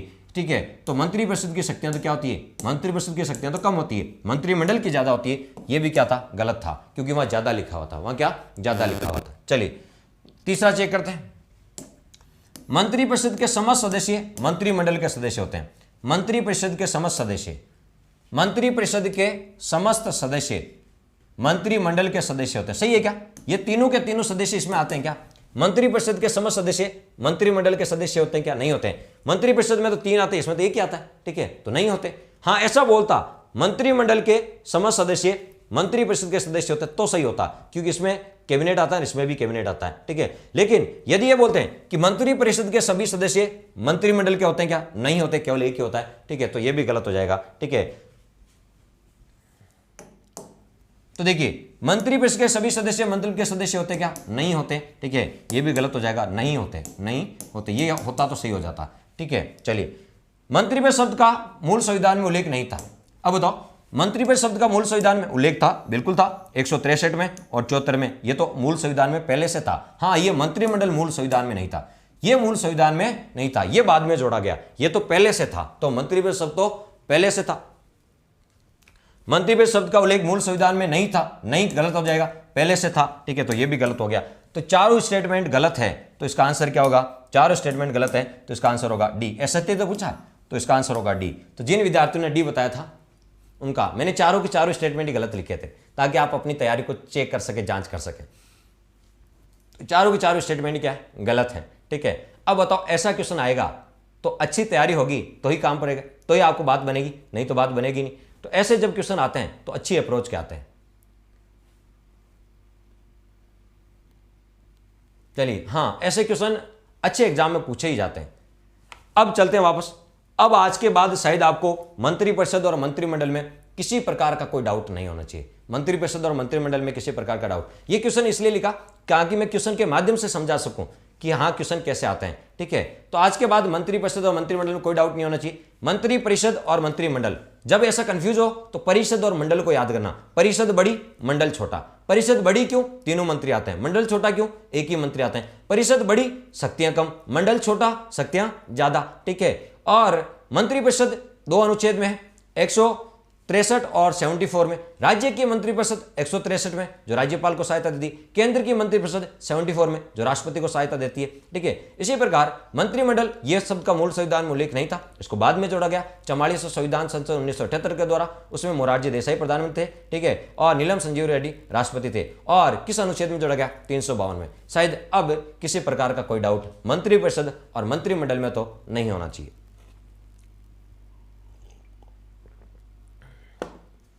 कोई डाउट नहीं है? चलिए, तो एक क्वेश्चन बता दो, बहुत इजी क्वेश्चन मैं आपसे पूछ रहा हूं। किस संविधान संशोधन द्वारा मंत्रिमंडल का आकार निश्चित कर दिया गया? ध्यान से सुनना, इसका आंसर सबसे पहले कौन देता है? किस संविधान संशोधन द्वारा मंत्रिमंडल का आकार निश्चित कर दिया गया? जल्दी से बताओ, देखें कौन सबसे पहले बताता है। अमृत कौर जी 91 बता रहे हैं। भजनलाल जी मेरा क्वेश्चन सुनिएगा, किस संविधान संशोधन के द्वारा मंत्रिमंडल का आकार निश्चित कर दिया गया? वो संविधान संशोधन का नंबर बताना आपको। सोनू 91, मोहनलाल जी 91, साइना 93, अच्छा 91, और कोई? भजनलाल जी 91। जो मुझे सुन रहे हैं सारे आंसर दे देखें क्या आंसर होगा। चलिए बताओ। नैना 91। सबका आंसर गलत है, सबका आंसर गलत है। यही तो है कंसेप्ट समझना, क्या आपने कंसेप्ट समझा है या केवल रटा है, और ऐसा क्वेश्चन पूछा गया। चलिए मैं क्वेश्चन लिखता हूं ताकि हो सकता आपको समझ में आ जाए। मैं गलत क्यों कह रहा हूं आप खुद सोचना। किस संविधान संशोधन द्वारा मंत्रिमंडल का आकार निश्चित कर दिया गया।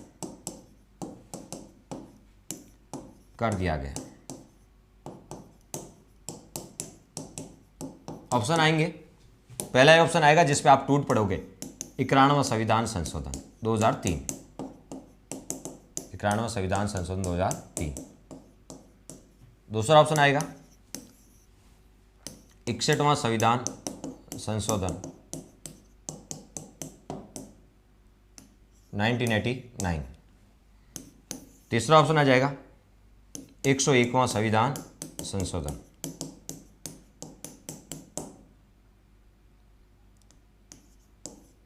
2017। और चौथा आ जाएगा उपयुक्त में से कोई नहीं।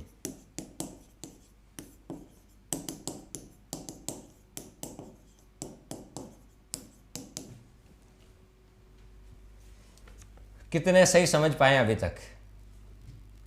अमृत कौर जी बिल्कुल सही समझ पाए हैं।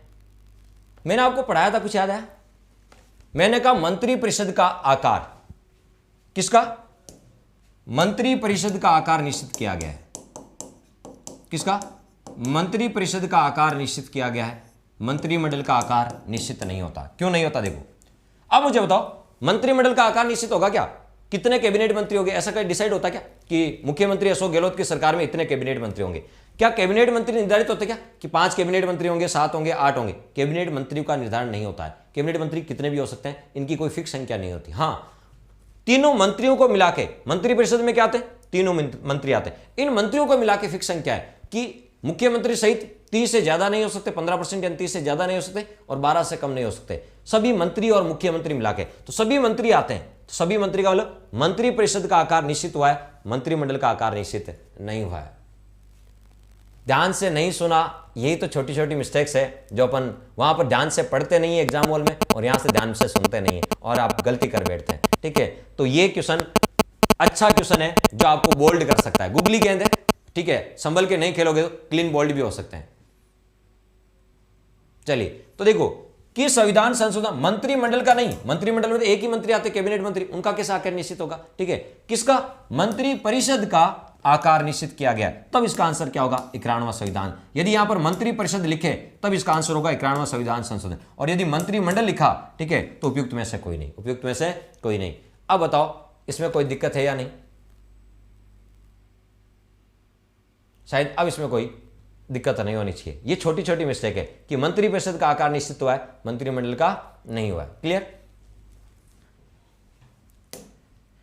चलिए, तो ये छोटी सी बात थी अपनी मंत्री परिषद की। ठीक है, और मंत्री 3 प्रकार के होते हैं, कैबिनेट मंत्री, राज्य मंत्री, उप मंत्री। कैबिनेट मंत्री को 65,000 वेतन मिलता है। ठीक है, राज्य मंत्री को 62,000, उप मंत्री को 60,000। इसकी चर्चा अपन पहले ही कर चुके हैं। और एक चौथी कैटेगरी होती है संसदीय सचिव। इसकी नियुक्ति भी मुख्यमंत्री करते हैं। ठीक है, और इसको हटाते भी मुख्यमंत्री है। बाकी मंत्रियों की नियुक्ति राज्यपाल करते हैं, और बाकी मंत्रियों को हटाते भी राज्यपाल है, मुख्यमंत्री की सलाह से। लेकिन संसदीय सचिव मंत्री की एक ऐसी कैटेगरी है जिसकी नियुक्ति मुख्यमंत्री करते हैं और हटाते भी मुख्यमंत्री। क्लियर? चलिए, तो ये छोटी सी बात थी, मंत्रिमंडल और मंत्री परिषद में क्या अंतर है। ठीक है, ये सारी चीजें आपको क्लियर होनी चाहिए। चलिए आगे बढ़ते हैं। अपना टॉपिक है मुख्यमंत्री के 2 मुख्य टॉपिक, 2 ही टॉपिक है। अपन ने राज्यपाल पढ़ लिया, मुख्यमंत्री पढ़ लिया, उप मुख्यमंत्रियों के बारे में छोटी सी जानकारी थी, वो भी ले ली। मंत्रिमंडल और मंत्री परिषद में अंतर क्या होता है, छोटी सी जानकारी, वो भी ले ली। ठीक है, ये कोई टॉपिक नहीं है, ये छोटी छोटी चीजें हैं जो आपको पता होना चाहिए। ठीक है, अब अपना टॉपिक शुरू होगा तीसरा। आपके सिलेबस में ऐसा लिखा होता राज्यपाल, मुख्यमंत्री, फिर एक टॉपिक आता महाधिवक्ता, एडवोकेट जनरल, महाधिवक्ता। ठीक है, तो उसके बारे में भी पढ़ लेते हैं। अभी तक हमने क्या पढ़ा, मोटा मोटा मैं आपको बताता हूं। हमने राज्यपाल टॉपिक पढ़ा। कौन सा बताओ? राज्यपाल। राज्यपाल हमने 153 से शुरू किया था, और कहां तक बताओ? 162 तक। फिर हमने राज्यपाल को सलाह देने के लिए एक राज्य की मंत्री परिषद होती है। राज्यपाल को सलाह देने के लिए एक राज्य की मंत्री परिषद होती है, और राज्य की मंत्री परिषद ने राज्यपाल को क्या सलाह दी, उसकी न्यायपालिका जांच नहीं कर सकती। ये बहुत अच्छे से ध्यान रखना कि राज्यपाल को सलाह देने के लिए राज्य की मंत्री परिषद होती है, लेकिन राज्य की मंत्री परिषद ने राज्यपाल को क्या सलाह दी, उसकी न्यायपालिका समीक्षा या जांच नहीं कर सकती। इस बात का भी आप ध्यान रखें।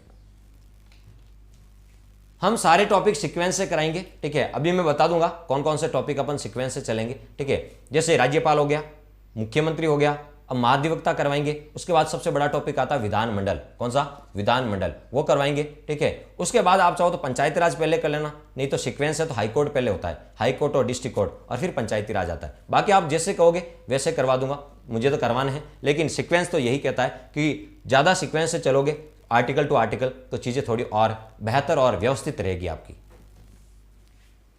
चलिए, राज्यपाल को सलाह देने के लिए राज्य की मंत्रिपरिषद होती है, ठीक है, और मंत्रिपरिषद ने राज्यपाल को क्या सलाह दी, इसकी न्यायपालिका जांच नहीं कर सकती। चलिए, उसके बाद मुख्यमंत्री के बारे में पढ़ा आपने।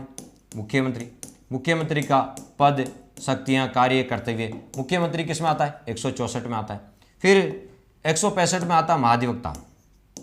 165 में क्या आता है? एडवोकेट जनरल, महाधिवक्ता 165 में आता है। फिर 166 आपने पढ़ लिया। आपको सोच रहे हो पढ़ा नहीं पढ़ा।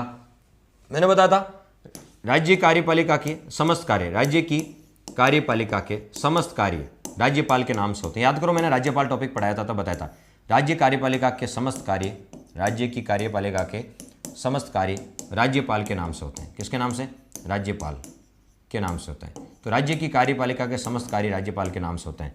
और राज्यपाल मंत्रियों में कार्य आवंटन के नियम भी बनाता है। राज्यपाल मंत्रियों में कार्य आवंटन के नियम बनाता है। याद करो, याद है या नहीं आपको? कार्य आवंटन के नियम बनाता है। याद करो, मैंने राज्यपाल पढ़ाया था तब बताया था। कौन सा आर्टिकल बताया था? 166 कि राज्य की कार्यपालिका के समस्त कार्य राज्यपाल के नाम से किया जाता है। चलिए, उसके बाद इंडिया पॉलिटी वो इंडिया के कोर्स में कराएंगे।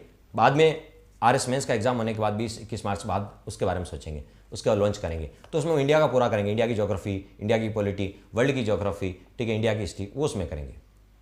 हाँ, मुख्य सचिव वाला भी कराएंगे सेकेंड ग्रेड के। हाँ, मैं समझ रहा हूँ, मुख्य सचिव भी कराऊंगा मैं। राज्य वो प्रशासन में कराऊंगा, राज्य प्रशासन, जिला प्रशासन।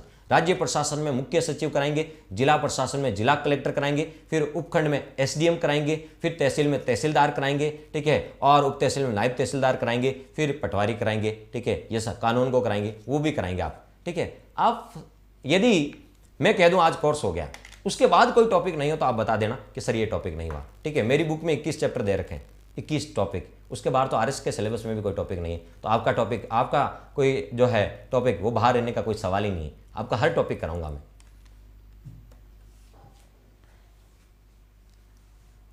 चलिए, तो हम बात करें तो ये तो हमने पढ़ा दिया। फिर एक आर्टिकल बताया था 167, कौन सा? इसमें मुख्यमंत्री का कर्तव्य बनता है। मुख्यमंत्री का कर्तव्य बनता है कि राज्यपाल को क्या दे? सूचना। मुख्यमंत्री का कर्तव्य बनता है कि राज्यपाल का क्या दे? सूचना दे। बताओ इसमें से कौन सा आर्टिकल नहीं पढ़ रखा आपने?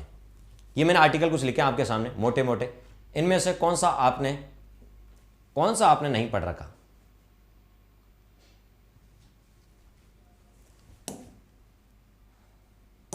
राज्यपाल हो गया, मंत्रिपरिषद में हमने राज्य की मंत्रिपरिषद, राज्यपाल को सलाह देने के लिए राज्य की मंत्रिपरिषद होती है, और मंत्रिपरिषद ने राज्यपाल को क्या सलाह दी? इसकी न्यायपालिका जांच नहीं कर सकती। ये पढ़ लिया आपने, ठीक है। मुख्यमंत्री पढ़ लिया, मुख्यमंत्री पूरे डिटेल से पढ़ लिया, ठीक है। उसके बाद ये आर्टिकल भी पढ़ा था, याद करो, कि राज्यपाल में पढ़ा था। ये आर्टिकल कहां पढ़ा था? राज्यपाल में, कि समस्त कार्य राज्यपाल के नाम से किए जाते हैं, ठीक है। ये आर्टिकल भी हमने मुख्यमंत्री में पढ़ा था, मुख्यमंत्री का संवैधानिक कर्तव्य 167, ठीक है। इसमें से एक आर्टिकल है जो आपने अभी तक नहीं पढ़ा है, वो आर्टिकल है 165, महाधिवक्ता। ये अपने आप में एक टॉपिक है, अपने आप में क्या है? टॉपिक है। यदि ये पढ़ लोगे ना तो 153 से लेके 167 तक आपका पूरा हो जाएगा, ठीक है।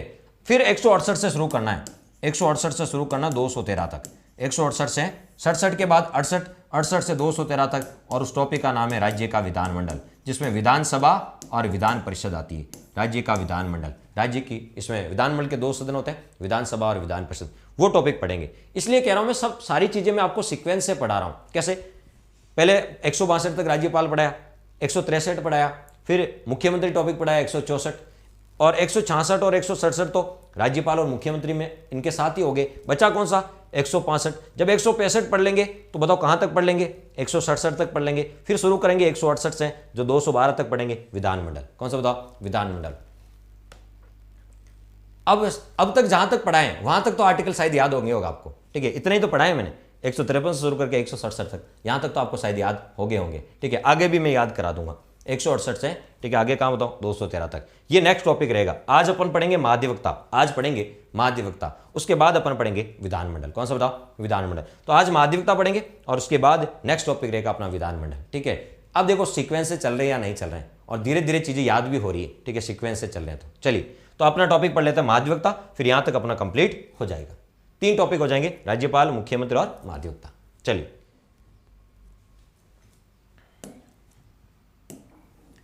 छोटा सा टॉपिक है लेकिन एग्जाम की दृष्टि से इंपॉर्टेंट टॉपिक है, महाधिवक्ता।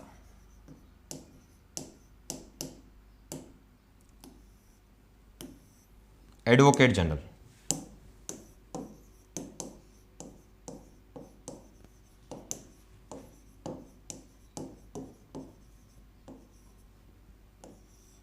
एडवोकेट जनरल, महाधिवक्ता। चलिए, महाधिवक्ता के बारे में बात कर लेते हैं। तो आप महाधिवक्ता से क्या समझते हैं, एडवोकेट से क्या समझते हैं? ये तो समझ रहे हो, एडवोकेट से क्या समझते हैं? एडवोकेट का मतलब तो जानते हैं ना, वकील, ऐसा बोलते हैं। अधिवक्ता, वकील, अधिवक्ता, आप सामान्य अलग अलग बोलते हो, ठीक है। तो एडवोकेट जनरल का मतलब क्या है? ये सरकार का वकील होता है, ठीक है। आप जैसे फैमिली लॉयर करते हो, आपका फैमिली लॉयर होता है, तो ये सरकार का वकील है। किसका बताओ? सरकार का वकील है। सरकार को कानूनी मामलों में, वकील का काम है कानूनी मामलों में सलाह देना, लीगल एडवाइस देना, तो ये सरकार का वकील होता है। सरकार को भी वकील की जरूरत पड़ती है। आप मान लीजिए आरपीएससी के कुछ पर्सन हैं, उनको कोर्ट में ले जाते हैं, उनको कोर्ट में ले जाते हैं, ठीक है। तो बताओ, आरपीएससी की ओर से लीगल एडवाइजर आता है, और आरपीएससी की से बात नहीं बनती, आरपीएससी के लीगल एडवाइजर से बात नहीं बनती, तो राजस्थान सरकार का आपको तो वकील आता है, जिसको बोलते हैं महाधिवक्ता, और वो खुद पैरवी करता है। अभी आरपीएससी के मामले में खुद गया था। तो सरकार के मामले में सरकार को यदि सरकार को वकील भेजना पड़े, तो जो सरकार का सबसे बड़ा वकील होता है वो होता है महाधिवक्ता। अब चीजें आप समझ में आ रही होगी कि सरकार का वकील होता है, तो सरकार को कानूनी मामलों में सलाह देता है, सरकार को विधिक मामलों, विधिक मामलों में सलाह देता है, सरकार का लीगल एडवाइजर होता है कौन? महाधिवक्ता। अब चीज आपको समझ में आ गई होगी। तो महाधिवक्ता का पद कैसा पद है? संवैधानिक पद है, यानी इसका संविधान में उल्लेख मिलता है। तो ये कैसा पद है? संवैधानिक पद है। तो महाधिवक्ता का पद कैसा पद है? संवैधानिक है पद है, ठीक है। किस भाग में है? तो महाधिवक्ता राज्य में होता है या आपको पता है सेंटर में होता है? तो सेंटर में तो होता है महान्यायवादी, अटॉर्नी जनरल, सेंटर में तो महान्यायवादी होता है, ठीक है। तो उसी की तरह राज्य में क्या होता है? महाधिवक्ता होता है। तो ये राज्य में होता है, तो राज्य का मतलब राज्य सरकार किस में? तो राज्य सरकार भाग 6 में है, ठीक है। तो महाधिवक्ता भी किस में? भाग 6 में। राज्य में जो भी अधिकारी होगा, राज्य में जैसे राज्यपाल, मुख्यमंत्री, महाधिवक्ता, हाईकोर्ट, ये राज्य में जितने भी होंगे वो भाग 6 में आते हैं, क्योंकि राज्य सरकार किस में? भाग 6 में, ठीक है। कौन से अनुच्छेद में महाधिवक्ता का उल्लेख? कौन से अनुच्छेद में? तो महाधिवक्ता का उल्लेख एक अनुच्छेद मिलता, कौन सा? 165 में। महाधिवक्ता का उल्लेख किस अनुच्छेद में बताओ? 165 में। महाधिवक्ता होता कौन है? ठीक है, तो ये सरकार का विधिक अधिकारी होता है। ये राज्य सरकार का सर्वोच्च विधि अधिकारी होता है। ये राज्य सरकार का सर्वोच्च विधि अधिकारी होता है। ये राज्य सरकार का सर्वोच्च विधि अधिकारी होता है। ये राज्य सरकार का सर्वोच्च विधि अधिकारी होता है, अर्थात ये सरकार को विधिक मामले में सलाह देता है। ये सरकार का विधिक सलाहकार, विधिक का मतलब कानूनी सलाहकार होता है। ये सरकार का विधिक ऑब्लिक कानूनी सलाहकार होता है। ये सरकार का विधिक ऑब्लिक कानूनी सलाहकार होता है। ये सरकार का विधिक ऑब्लिक कानूनी सलाहकार होता है। तो ये राज्य सरकार का सबसे बड़ा कानूनी अधिकारी होता है, विधिक अधिकारी होता है, यानी सरकार का वकील होता है, जो सरकार को कानूनी मामलों में क्या देता है? सलाह देता है। ये क्वेश्चन पूछा गया है कि सरकार का सर्वोच्च विधि अधिकारी कौन होता है? तो सरकार का सर्वोच्च विधि अधिकारी कौन होता है? महाधिवक्ता होता है, जो सरकार को विधि या कानूनी मामलों में क्या देता है? सलाह देने का काम करता है। चलिए आगे देखते हैं, इसकी नियुक्ति कौन करता है? इसकी नियुक्ति कौन करता है? तो बताओ, महाधिवक्ता की नियुक्ति कौन करेगा? राज्यपाल करता है। कौन करता है? राज्यपाल करता है। राज्यपाल करता है। क्या राज्यपाल अपनी मर्जी से कर सकता है? राज्यपाल जिसको चाहे महाधिवक्ता बना सकता है? स्वविवेक से कर सकता है? क्या राज्यपाल अपनी मर्जी से कर सकता है, अपने स्वविवेक से कर सकता है? तो आपका आंसर होगा बड़ा सारा नो। नहीं, राज्यपाल अपनी मर्जी से महाधिवक्ता की नियुक्ति नहीं कर सकता। तो फिर किसकी सलाह से करेगा? राज्य मंत्री परिषद की सलाह से। तो राज्यपाल को सलाह देने के लिए क्या होती है? राज्य की मंत्री परिषद होती है। तो नियुक्ति करता कौन है? राज्यपाल करता है, लेकिन किसकी बताओ? राज्य मंत्री परिषद की सलाह से, राज्य मंत्री परिषद की सलाह से, राज्य मंत्री परिषद की सलाह से। तो किसकी सलाह से? राज्य की मंत्री परिषद की सलाह से करता है। ठीक है, तो ये भी ध्यान रखना, करता कौन है? राज्यपाल करता है, लेकिन राज्य मंत्री परिषद की सलाह से करता है। क्लियर? उसके बाद यदि बात करें नियुक्ति, तो बताओ इसके लिए योग्यता क्या होनी चाहिए? इसके लिए योग्यता क्या होनी चाहिए? ठीक है, योग्यता क्या होनी चाहिए? तो राज्यपाल आपको नियुक्त करता है महाधिवक्ता को, राज्यपाल महाधिवक्ता को नियुक्त करता है, लेकिन वो मंत्री परिषद की सलाह से करता है। तो महाधिवक्ता बनाने के लिए या महाधिवक्ता बनने के लिए क्या योग्यता होनी चाहिए? किसको बनाया जाता महाधिवक्ता? महाधिवक्ता बनने के लिए क्या योग्यता होनी चाहिए? चलिए, तो महाधिवक्ता बनने के लिए क्या होना चाहिए? महाधिवक्ता उसी को बनाया जाता है, महाधिवक्ता उसी को बनाया जाता है जो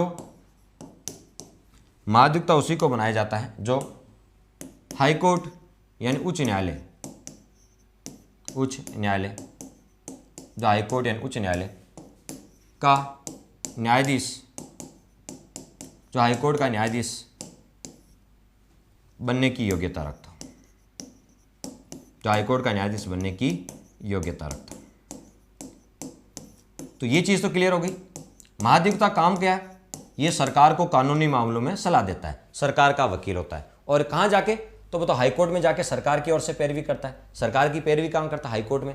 तो जब ये हाईकोर्ट में जाके सरकार की पैरवी करता है तो इसकी योग्यता क्या होनी चाहिए? इसकी योग्यता होनी चाहिए कि हाईकोर्ट का न्यायाधीश बनने की, जो हाईकोर्ट का न्यायाधीश बनने की योग्यता रखता है उसको महाधिवक्ता बनाया जा सकता है। तो हाईकोर्ट का न्यायाधीश बनने की योग्यता क्या है वो भी तो आपको पता होनी चाहिए।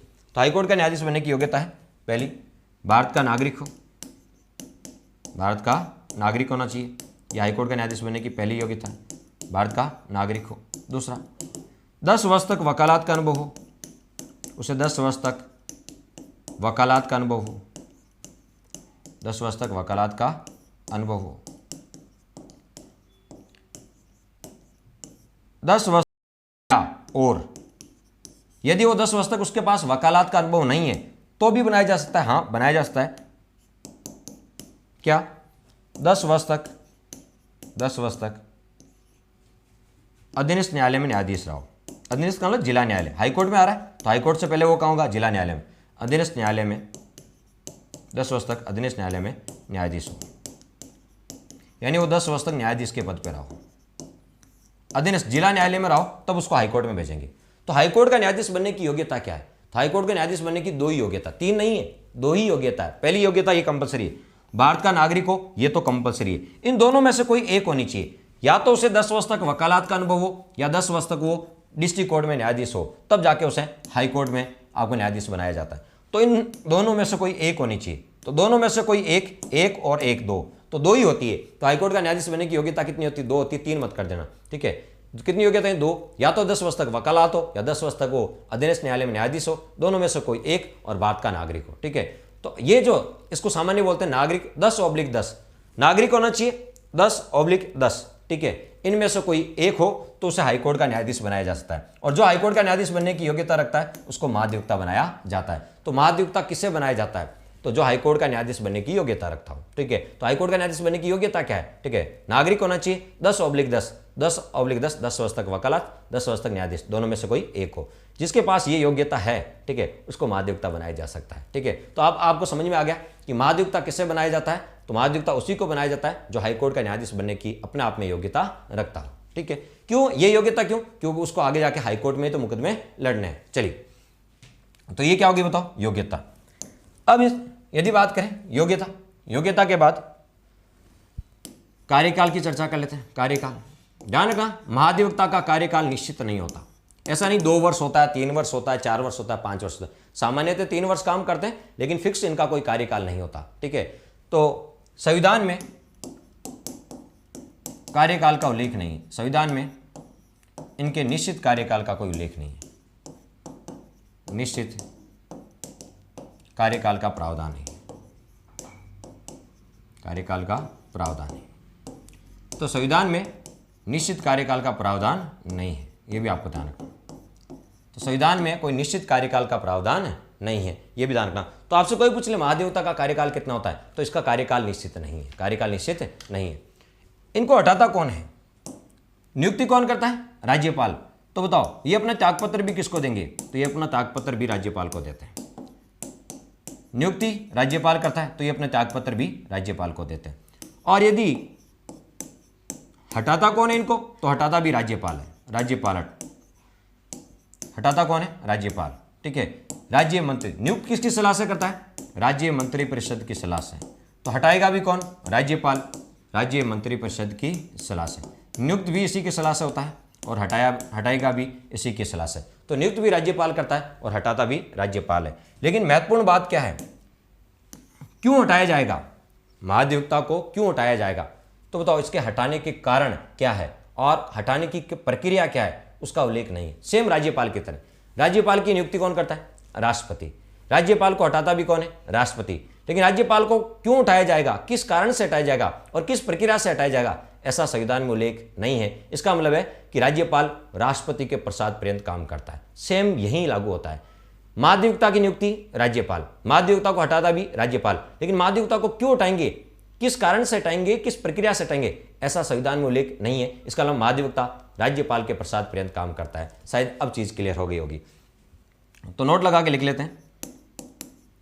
महाधिवक्ता को हटाने के कारणों वह हटाने की प्रक्रिया, महाधिवक्ता को हटाने के कारणों वह हटाने की प्रक्रिया का संविधान में उल्लेख नहीं है, का संविधान में उल्लेख नहीं है। महाधिवक्ता को हटाने के कारणों वह हटाने की प्रक्रिया का संविधान में उल्लेख नहीं है। तो महाधिवक्ता को क्यों हटाएंगे, किस प्रक्रिया से हटाएंगे, इसका संविधान में कहीं भी उल्लेख नहीं है, यह आपको पता होना चाहिए। अब बात कर लेते हैं इनको वेतन कितना मिलता है, इनको वेतन। तो संविधान में इसका कोई निर्धारण नहीं है। इनके वेतन भत्तों का निर्धारण, वेतन भत्तों का निर्धारण राज्यपाल करता है। इनको कितना वेतन मिलेगा, इसका निर्धारण कौन करता है, राज्यपाल। तो वेतन भत्तों का निर्धारण राज्यपाल करता है। वेतन भत्तों का निर्धारण कौन करता है, राज्यपाल करता है। यह अपनी रिपोर्ट भी किसा देता है, महाधिवक्ता अपनी रिपोर्ट राज्यपाल को देता है।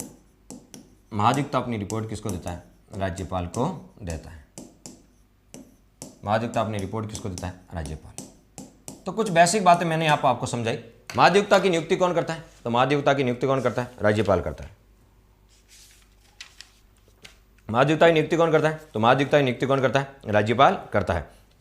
अब आपसे कोई पूछ ले, बताओ किसे बनाया जाता है, जो हाईकोर्ट का न्यायाधीश बनने की योग्यता रखता है। ठीक है, कार्यकाल का संविधान में कोई निश्चित उल्लेख नहीं है। ठीक है, हटाएगा कौन, तो राज्यपाल। लेकिन हटाने की प्रक्रिया और कारणों का संविधान में उल्लेख नहीं है। त्यागपत्र भी किसको देता है, राज्यपाल को। और इसके वेतन भत्तों का निर्धारण भी राज्यपाल करता है और ये अपनी रिपोर्ट भी राज्यपाल को देता है। इसका कार्य क्षेत्र क्या होता है, राज्यपाल का महाधिवक्ता का कार्य क्षेत्र क्या है, तो इसका कार्य क्षेत्र संपूर्ण राज्य होता है। यानी जैसे राजस्थान का महाधिवक्ता है, तो राजस्थान का महाधिवक्ता कहाँ कहाँ काम कर सकता है, संपूर्ण राज्य में काम कर सकता है। तो इसका कार्य क्षेत्र संपूर्ण राज्य होता है, कार्य क्षेत्र संपूर्ण राज्य होता है। क्या ये अपनी निजी प्रैक्टिस कर सकता है, क्या ये अपनी निजी प्रैक्टिस कर सकता है, तो जी हाँ, निजी प्रैक्टिस कर सकता है। क्योंकि ये क्या, मुझे बताओ, महाधिवक्ता सरकारी कर्मचारी होते हैं क्या, महाधिवक्ता सरकारी कर्मचारी होता है क्या, यस या नो में जवाब दो, जल्दी से देखें। क्या महाधिवक्ता सरकारी कर्मचारी होता है क्या, यस या नो में जवाब दो। क्या महाधिवक्ता सरकारी कर्मचारी होता है, कैसे जी बोल रहे हैं नहीं, यस या नो में आंसर देना आपको। क्या महाधिवक्ता सरकारी कर्मचारी होता है, हितेश जी बोल रहे हैं यस। हितेश जी आपने आसपास, अनीता जी बोल रहे हैं हाँ। हितेश जी और अनीता जी आपने आसपास कोई फैमिली में, कोई आसपास आपके गांव में कोई सरकारी कर्मचारी होगा। और वो कितने साल तक काम करता है, सरकारी कर्मचारी 60 साल तक काम करता है। जब तक वो रिटायर्ड नहीं हो जाता, 60 साल तक काम करता है। तो महाधिवक्ता 60 साल तक काम करता है क्या? यदि ये सरकारी कर्मचारी होता महाधिवक्ता तो कितने साल काम करता? 60 साल काम करता है क्या? ऐसा नहीं करता, इनका तो कार्यकाल का उल्लेख नहीं है। ठीक है, तो क्या बताओ, जो सरकारी कर्मचारी होते हैं वो तो कितने साल काम करते हैं? 60 साल काम करते हैं। ठीक है, इसका मतलब यदि ये 60 साल लिखता, इसका कार्यकाल देखो, इसका कार्यकाल निश्चित नहीं है, संविधान में नहीं है। ठीक है, यदि होता सरकारी कर्मचारी तो 60 साल काम करता, इसका मतलब ये सरकारी कर्मचारी नहीं होता। क्लियर हो गया? तो ये सरकारी कर्मचारी नहीं होता। तब आपको समझ में आ गया, ये सरकारी कर्मचारी नहीं होता, ये तो बस सरकार 2-3 साल के लिए अपना वकील बना लेती है।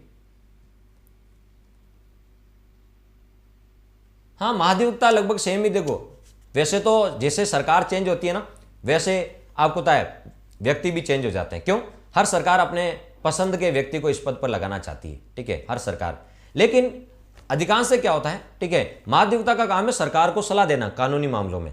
तो यदि वो व्यक्ति अच्छा है, उसका नेचर अच्छा है, तो दोनों सरकारों में बना रहता है। एक कभी सुना होगा, एक आईपीएस ऑफिसर कई बार बीजेपी और कांग्रेस में दोनों में तालमेल बना के चलता है, तो लगातार एसपी बना रहता है। लेकिन कई ऐसे होते हैं जो बीजेपी के होते हैं, कई कांग्रेस के होते हैं, तो सरकार आ देती है, उनको एसपी पद से हटा दिया जाता है और खांचे में भेज दिया जाता है। होता है ऐसा। ठीक है, तो सरकार बदलने के साथ आपको पता है फेरबदल होना तो जाहिर सी बात है। लेकिन यदि उस व्यक्ति के दोनों से टर्म्स अच्छे हैं, कांग्रेस और बीजेपी से, ठीक है, तो वो दोनों सरकार में बना रह सकता है। अदरवाइज सरकार के साथ ही इसको आपको या तो त्यागपत्र देना पड़ता है या हटवा दिया जाता है। ठीक है, क्लियर हो गया? ठीक है, तो ये ध्यान रखें कि महाधिवक्ता, ठीक है, इसका कोई कार्यकाल फिक्स नहीं होता, ये सरकार को कानूनी मामलों में सलाह देने का काम करता है और 2-3 साल के लिए इसको अपॉइंट किया जाता है। ठीक है, और सरकार को तब तक, जब तक इस पर भरोसा रहता है, अच्छी सलाह देता है, तब तक ये पद पर काम करता रहता है। हाँ अनिता जी, पूरी फैमिली सर्विस में, बहुत अच्छी बात है। ठीक है, तो वो जो आपके पूरी फैमिली है तो आज पूछना, ठीक है, डैडी से भैया से, कि वो पूरे 60 साल तक काम करेंगे। ठीक है, क्योंकि वो सरकारी कर्मचारी है। चलिए, तो हम यहां पे बात कर रहे हैं, ठीक है, कि ये सरकारी महाधिवक्ता सरकारी कर्मचारी नहीं होता। महाधिवक्ता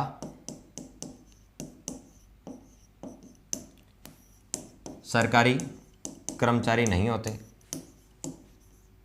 महाधिवक्ता सरकारी कर्मचारी नहीं होते। अतः जब सरकारी कर्मचारी नहीं है तो बाकी समय में ये अपनी खुद की प्रैक्टिस कर सकते हैं, बाकी समय में अपनी ये खुद की प्रैक्टिस या निजी प्रैक्टिस कर सकते हैं। अतः ये अपनी निजी प्रैक्टिस कर सकते हैं,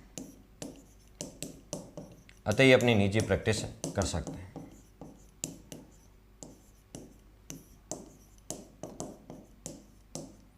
तो ये अपनी निजी प्रैक्टिस कर सकते हैं।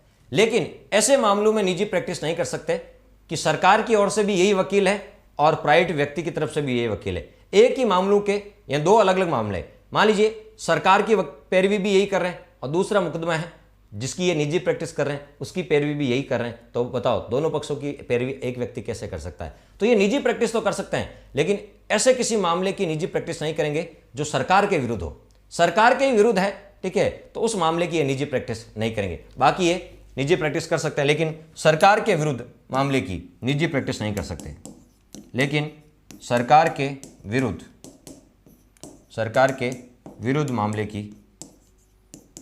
मामले में निजी प्रैक्टिस नहीं कर सकते, फिर सरकार की ओर से ही लड़ना पड़ेगा इनको। लेकिन सरकार के विरुद्ध यदि ऐसा कोई मामला जो सरकार के विरुद्ध है तो उस मामले में ये अपनी निजी प्रैक्टिस नहीं कर सकते। क्लियर? तो ये सारी बातें किस आर्टिकल की है? 165 की है। अभी हमने एक आर्टिकल पढ़ा 165, बहुत अच्छे से देख लेना वापस। 165 में क्या क्या लिखा है? तो 165 में महाधिवक्ता का पद है। किसका बताओ? महाधिवक्ता का पद है। कैसा पद है? संवैधानिक पद है, भाग 6 में है, अनुच्छेद 165 में है। ठीक है, महाधिवक्ता एडवोकेट जनरल जिसको कहा जाता है। ठीक है, ये राज्य सरकार का सबसे बड़ा सर्वोच्च विधि अधिकारी होता है, यानी सरकार को ये विधिक मामलों में क्या देता है? सलाह देने का काम करता है, सरकारी वकील होता है, यूं कह सकते हैं महाधिवक्ता। कौन बताओ? महाधिवक्ता।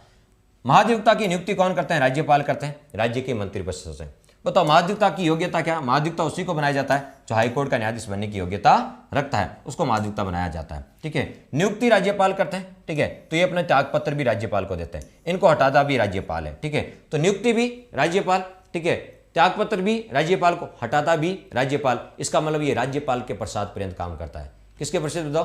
राज्यपाल के प्रसाद पर्यंत कार्य करता है। ठीक है, तो ये राज्यपाल लिख लेते हैं कि महाधिवक्ता राज्यपाल के प्रसाद पर्यंत कार्य करता है। महाधिवक्ता राज्यपाल के प्रसाद पर्यंत कार्य करता है। महाधिवक्ता है वो राज्यपाल के प्रसाद पर्यंत कार्य करता है। तो महाधिवक्ता किसके प्रसाद पर्यंत, इच्छा पर्यंत बोल दो या प्रसाद पर्यंत, राज्यपाल के प्रसाद पर्यंत कार्य करता है। ठीक है, उसके बाद यदि बात करें, ठीक है, तो महाधिवक्ता का कार्यकाल निश्चित नहीं होता, कार्यकाल का कोई निश्चित प्रावधान नहीं है। ठीक है, ये राज्यपाल के प्रसाद पर्यंत काम करता है। और क्यों हटाया जाएगा? तो महाधिवक्ता को हटाने के कारण और हटाने की जो प्रक्रिया है उसका भी संविधान में उल्लेख नहीं है, ये भी आपको पता होना चाहिए। तो बताओ, इसके वेतन भत्तों का निर्धारण भी राज्यपाल करता है। ठीक है, ये अपनी रिपोर्ट भी राज्यपाल को देता है और इसका कार्य क्षेत्र संपूर्ण राज्य होता है। और ये सरकारी कर्मचारी नहीं होते, इसलिए अपनी निजी प्रैक्टिस कर सकते हैं, लेकिन सरकार के विरुद्ध ये निजी प्रैक्टिस नहीं कर सकते। तो ये महाधिवक्ता का एक आर्टिकल है 165। और भी महाधिवक्ता से रिलेटेड 2 आर्टिकल है, उनके बारे में पढ़ेंगे। पहले हितैषी क्या करें उनके, क्या सौते मोटो संज्ञान क्या होता है जो जज लेता है? देखिए, सौते संज्ञान होता है, सौते संज्ञान का मतलब होता है कि खुद आगे चलकर, ठीक है, उस मामले की आपकी जांच करना, पैरवी करना, ठीक है, उसको बोलते हैं सौते संज्ञान। जैसे आपने कभी सुना होगा इस प्रकार के मामले, ठीक है, आपने बहुत सारी जगह सुना होगा, ठीक है, जनहित याचिका, पब्लिक इंटरेस्ट लिटिगेशन, PIL का नाम सुना होगा, जनहित याचिका, लोकहित याचिका और PIL जिसको बोलते हैं पब्लिक इंटरेस्ट लिटिगेशन, जनहित याचिका। और जनहित याचिका के जनक भारत में कौन कहलाते हैं? PN भगवती। ये क्वेश्चन पूछा गया है, जनहित याचिका के जनक कौन कहलाते हैं भारत में? PN भगवती कहलाते हैं। और जनहित याचिका का कंसेप्ट अमेरिका से लिया गया है। कहाँ से लिया गया? 1960 के दशक में अमेरिका में चलता था जनहित याचिका, और भारत में 1980 के दशक में जनहित याचिका अपनाई गई और इसके जनक PN भगवती कहलाते हैं। ठीक है, तो जनहित याचिका क्या होती है? जनहित याचिका का मतलब है कि जिसमें एक व्यक्ति विशेष का हित नहीं जुड़कर पूरे समुदाय विशेष का हित जुड़ा हो, एक लोगों के समूह का हित जुड़ा हुआ है। ठीक है, तो उस मामले में आपको होता है हाईकोर्ट किसी न्यूज़पेपर की कटिंग को आधार बना के या किसी आप सूचना को आधार बनाकर हाईकोर्ट और सुप्रीम कोर्ट खुद उस मामले पर आगे होकर कार्रवाई कर सकते हैं, आगे होकर एक्शन ले सकते हैं, उसको बोलते हैं सौते संज्ञान। शायद हितेश जी अब आपका ये डाउट भी क्लियर हो गया होगा। चलिए, जैसे एक उदाहरण बता देता हूं, मानवाधिकार या महिला आयोग। महिला आयोग क्या, किसी महिला के साथ कहीं पर मान लीजिए दुराचार हुआ है या कोई घटना हुई है, तो वो जो न्यूज़ है वो मीडिया में आती है, मीडिया में आती है, मानवाधिकार आयोग और महिला आयोग उस महिला के घर पहुंच जाते हैं और आगे होके अपने हिसाब से कार्रवाई करते हैं, आगे होके एक्शन। महिला शिकायत लेके नहीं जाती है, मानवाधिकार आयोग खुद उसके पास आता है और वहां से शिकायत लेता है, तो वो आगे होके खुद आके सौते यानी खुद संज्ञान ले रहा है, उसको बोलते हैं सौते संज्ञान। ये जी क्लियर हो गया? तो बता दीजिएगा, फिर आगे चलते हैं। तो ये था महाधिवक्ता, लेकिन महाधिवक्ता से रिलेटेड एक आर्टिकल तो हमने पढ़ लिया, 2 और आर्टिकल है जो महाधिवक्ता से रिलेटेड है और इनको जानना बहुत जरूरी है। एक है आर्टिकल 177, इसको जानना भी बहुत जरूरी है। ठीक है, 177 क्या लिखा हुआ है? तो देखिए, हमने एक आर्टिकल तो पढ़ लिया जो महाधिवक्ता से रिलेटेड था। महाधिवक्ता के पद, योग्यता, कार्यकाल सबके बारे में उल्लेख था महाधिवक्ता का। तो ये तो हो गया महाधिवक्ता के बारे में था। अब महाधिवक्ता से रिलेटेड एक और आर्टिकल 177 क्या लिखा है? महाधिवक्ता विधानमंडल का सदस्य नहीं होता। सबसे इंपॉर्टेंट लाइन है ये, जो एग्जाम पूछाती, महाधिवक्ता विधानमंडल का सदस्य नहीं होता। विधानमंडल यानी विधानमंडल के 2 सदन होते हैं, विधानसभा और विधान परिषद। तो महाधिवक्ता विधानमंडल का सदस्य नहीं होता, महाधिवक्ता विधानमंडल का सदस्य नहीं होता। फिर भी विधानमंडल की बैठकों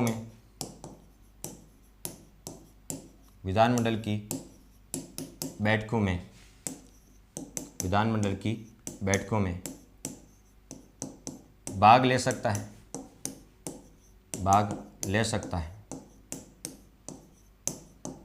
बोल सकता है, बोल का मतलब चर्चा कर सकता है, बोल सकता है, लेकिन मतदान नहीं कर सकता।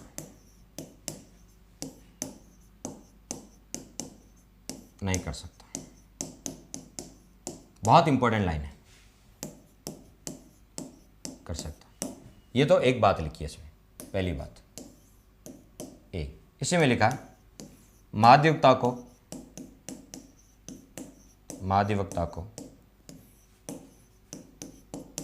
विधानमंडल की किसी समिति का सदस्य भी बनाया जा सकता है। विधानमंडल की किसी समिति का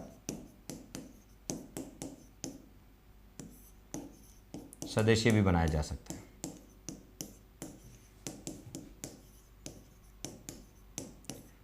किसी समिति का सदस्य भी बनाया जा सकता है। दो बातें, ये दोनों 177 में बहुत अच्छी बात। क्वेश्चन क्या आएगा?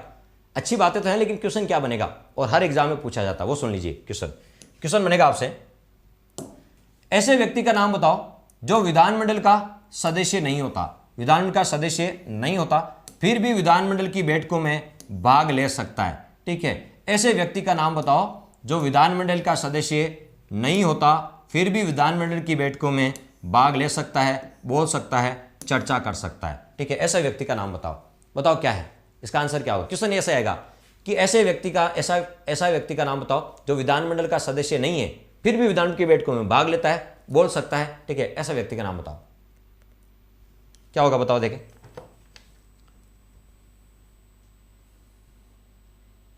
बता दीजिए।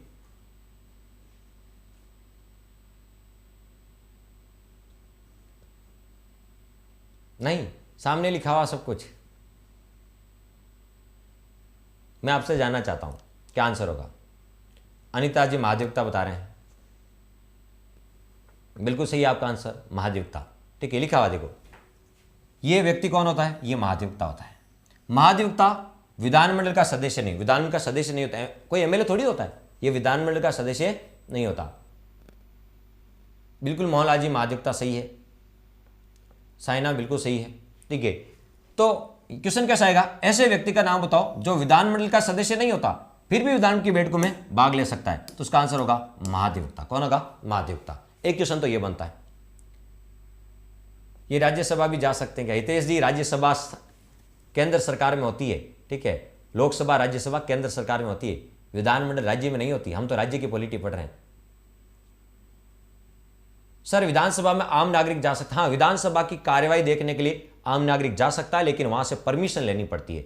यदि आपको परमिशन मिलती है विधानसभा की कार्यवाही देखने की तो आप जा सकते हैं, यदि परमिशन नहीं मिलती तो नहीं जा सकते। आप विधानसभा की जब कार्यवाही चलती है, बजट सत्र, मानसून सत्र, शीतकालीन सत्र, तो आप विधानसभा की कार्यवाही देखने के लिए जा सकते हैं, लेकिन परमिशन लेनी पड़ती है।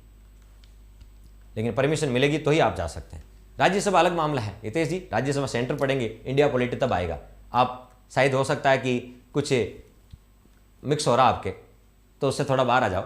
चलिए, दूसरा क्वेश्चन क्या बन सकता है? दूसरा क्वेश्चन बन सकता है आपका कि बताओ महाधिवक्ता विधानमंडल की बैठकों में भाग ले सकता है, बोल सकता है, क्या मतदान कर सकता है? क्वेश्चन आएगा, सही है या गलत?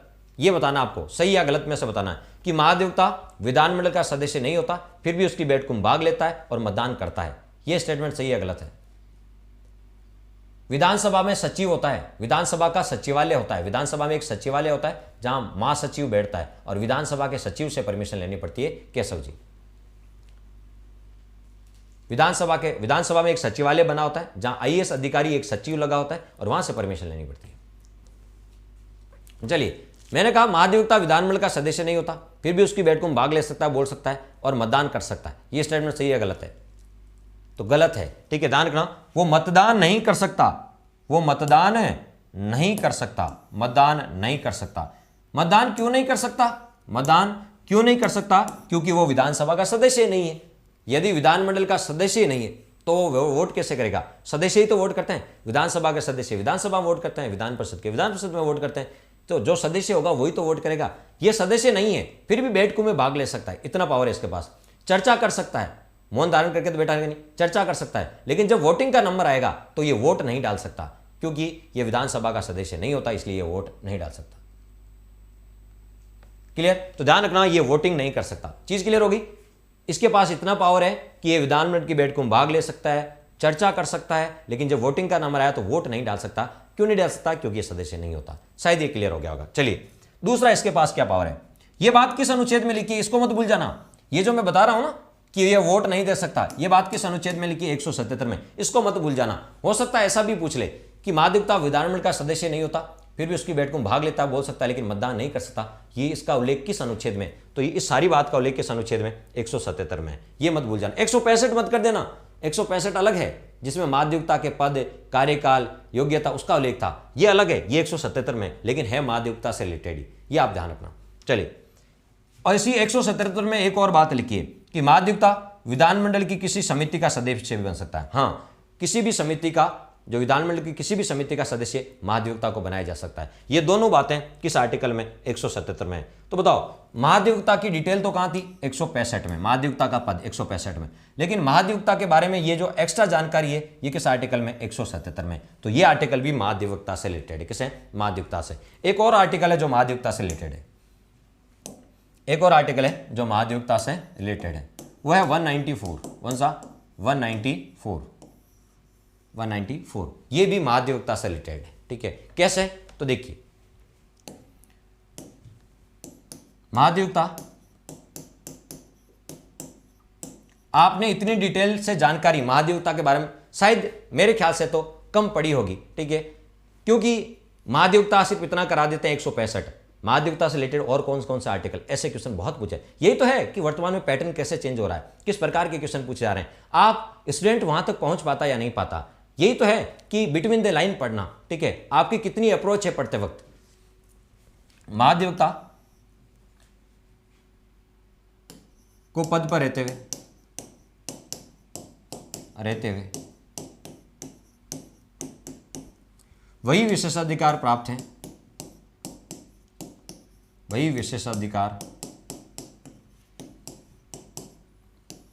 प्राप्त हैं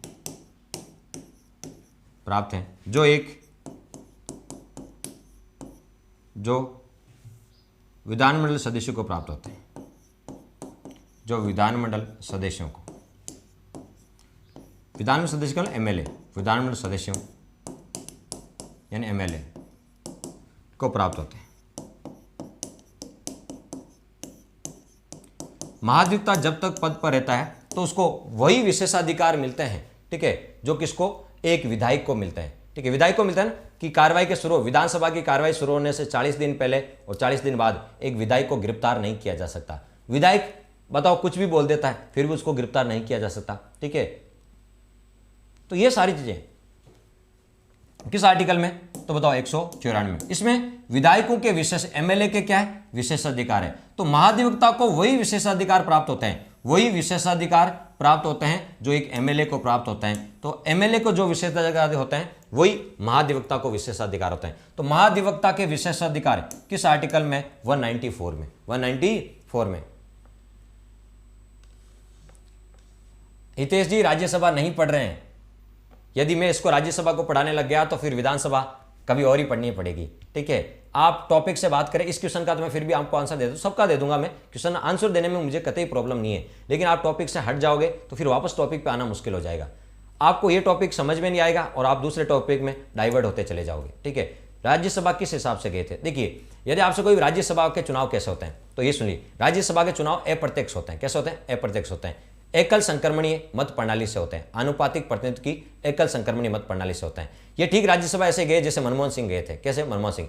राज्यसभा के चुनाव में कौन लगते हैं? कैसे होता है राज्यसभा का चुनाव? तो विधानसभा के सदस्य जो राज्य में विधान, जैसे राजस्थान की विधानसभा है, तो विधानसभा के सदस्यों के द्वारा राज्यसभा के सदस्यों को चुना जाता है। तो विधानसभा के सदस्यों के द्वारा ही राज्यसभा के सदस्यों को चुना जाता है, उसमें जनता का कोई रोल नहीं होता है। तो बताओ, राजस्थान की विधानसभा में अभी कांग्रेस की सरकार है, कांग्रेस के विधायक ज्यादा है, तो बताओ कांग्रेस के जो सदस्य चुनेंगे या राजस्थान की विधानसभा में जो कांग्रेस चाहेगी वही व्यक्ति राज्यसभा में जाएगा। और राज्यसभा के सदस्यों का कार्यकाल 6 वर्ष होता है। प्रत्येक 2 वर्ष के बाद एक ही सदस्य रिटायर्ड हो जाते हैं, उनकी जगह पर नए सदस्य चले जाते हैं। शायद अब आपका ये कंसेप्ट क्लियर हो गया होगा। चलिए, तो ये था आपका महाधिवक्ता से रिलेटेड 3 आर्टिकल पढ़े। कितने बताओ? 3। एक तो महाधिवक्ता से रिलेटेड कौन सा आर्टिकल है? 165, एक 177 और एक आर्टिकल कौन सा आपका? 194। अब मेरा एक क्वेश्चन है, वो आप बताइएगा, कौन सा अनुच्छेद महाधिवक्ता से संबंधित नहीं है? कौन सा अनुच्छेद महाधिवक्ता से संबंधित नहीं है? कौन सा अनुच्छेद महाधिवक्ता से संबंधित नहीं है? कौन सा अनुच्छेद है जो महाधिवक्ता से संबंधित नहीं है? पहला है 165, दूसरा है 177, तीसरा है 174 और चौथा है 194। बताओ कौन सा अनुच्छेद है जो महाधिवक्ता से संबंधित नहीं है? कौन सा नहीं है? बिल्कुल हितेश जी बिल्कुल सही आंसर आ रहा है 174। साइना बिल्कुल सही कह रहे हैं 174। इसका करेक्ट आंसर होगा 174। 174 में क्या लिखा है?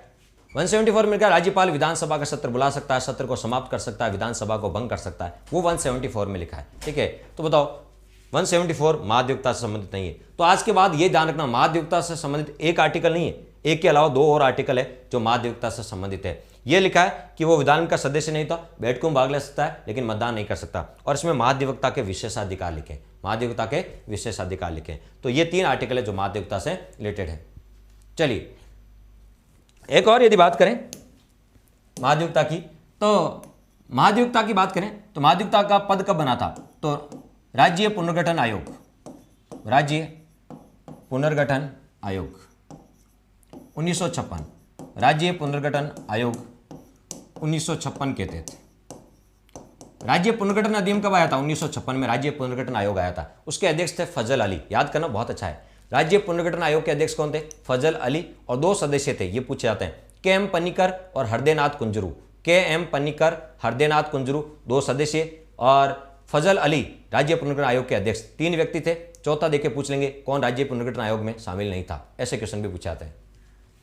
बस अमृत कौर जी पूछे कितने बजे तक क्लास है? बस ये अपना महाधिवक्ता टॉपिक 2 मिनट में आपका खत्म होने वाला है, इसी के साथ ही अपनी क्लास भी समाप्त हो जाएगी। तो राज्य पुनर्गठन आयोग 1956 के तहत महाधिवक्ता का पद सर्जित किया गया।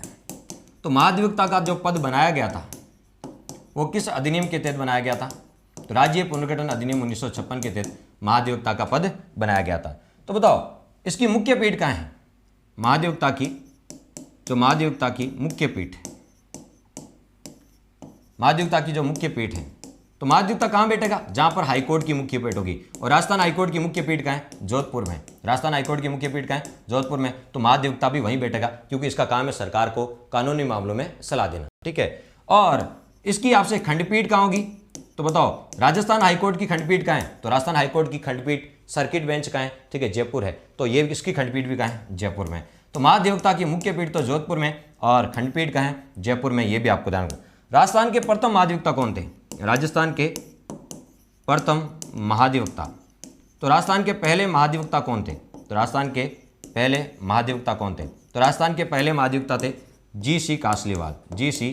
कासलीवाल ये राजस्थान के पहले महाधिवक्ता थे। तो राजस्थान के पहले महाधिवक्ता कौन थे?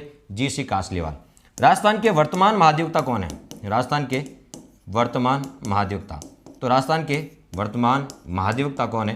तो राजस्थान के वर्तमान में महाधिवक्ता है कौन? बताओ।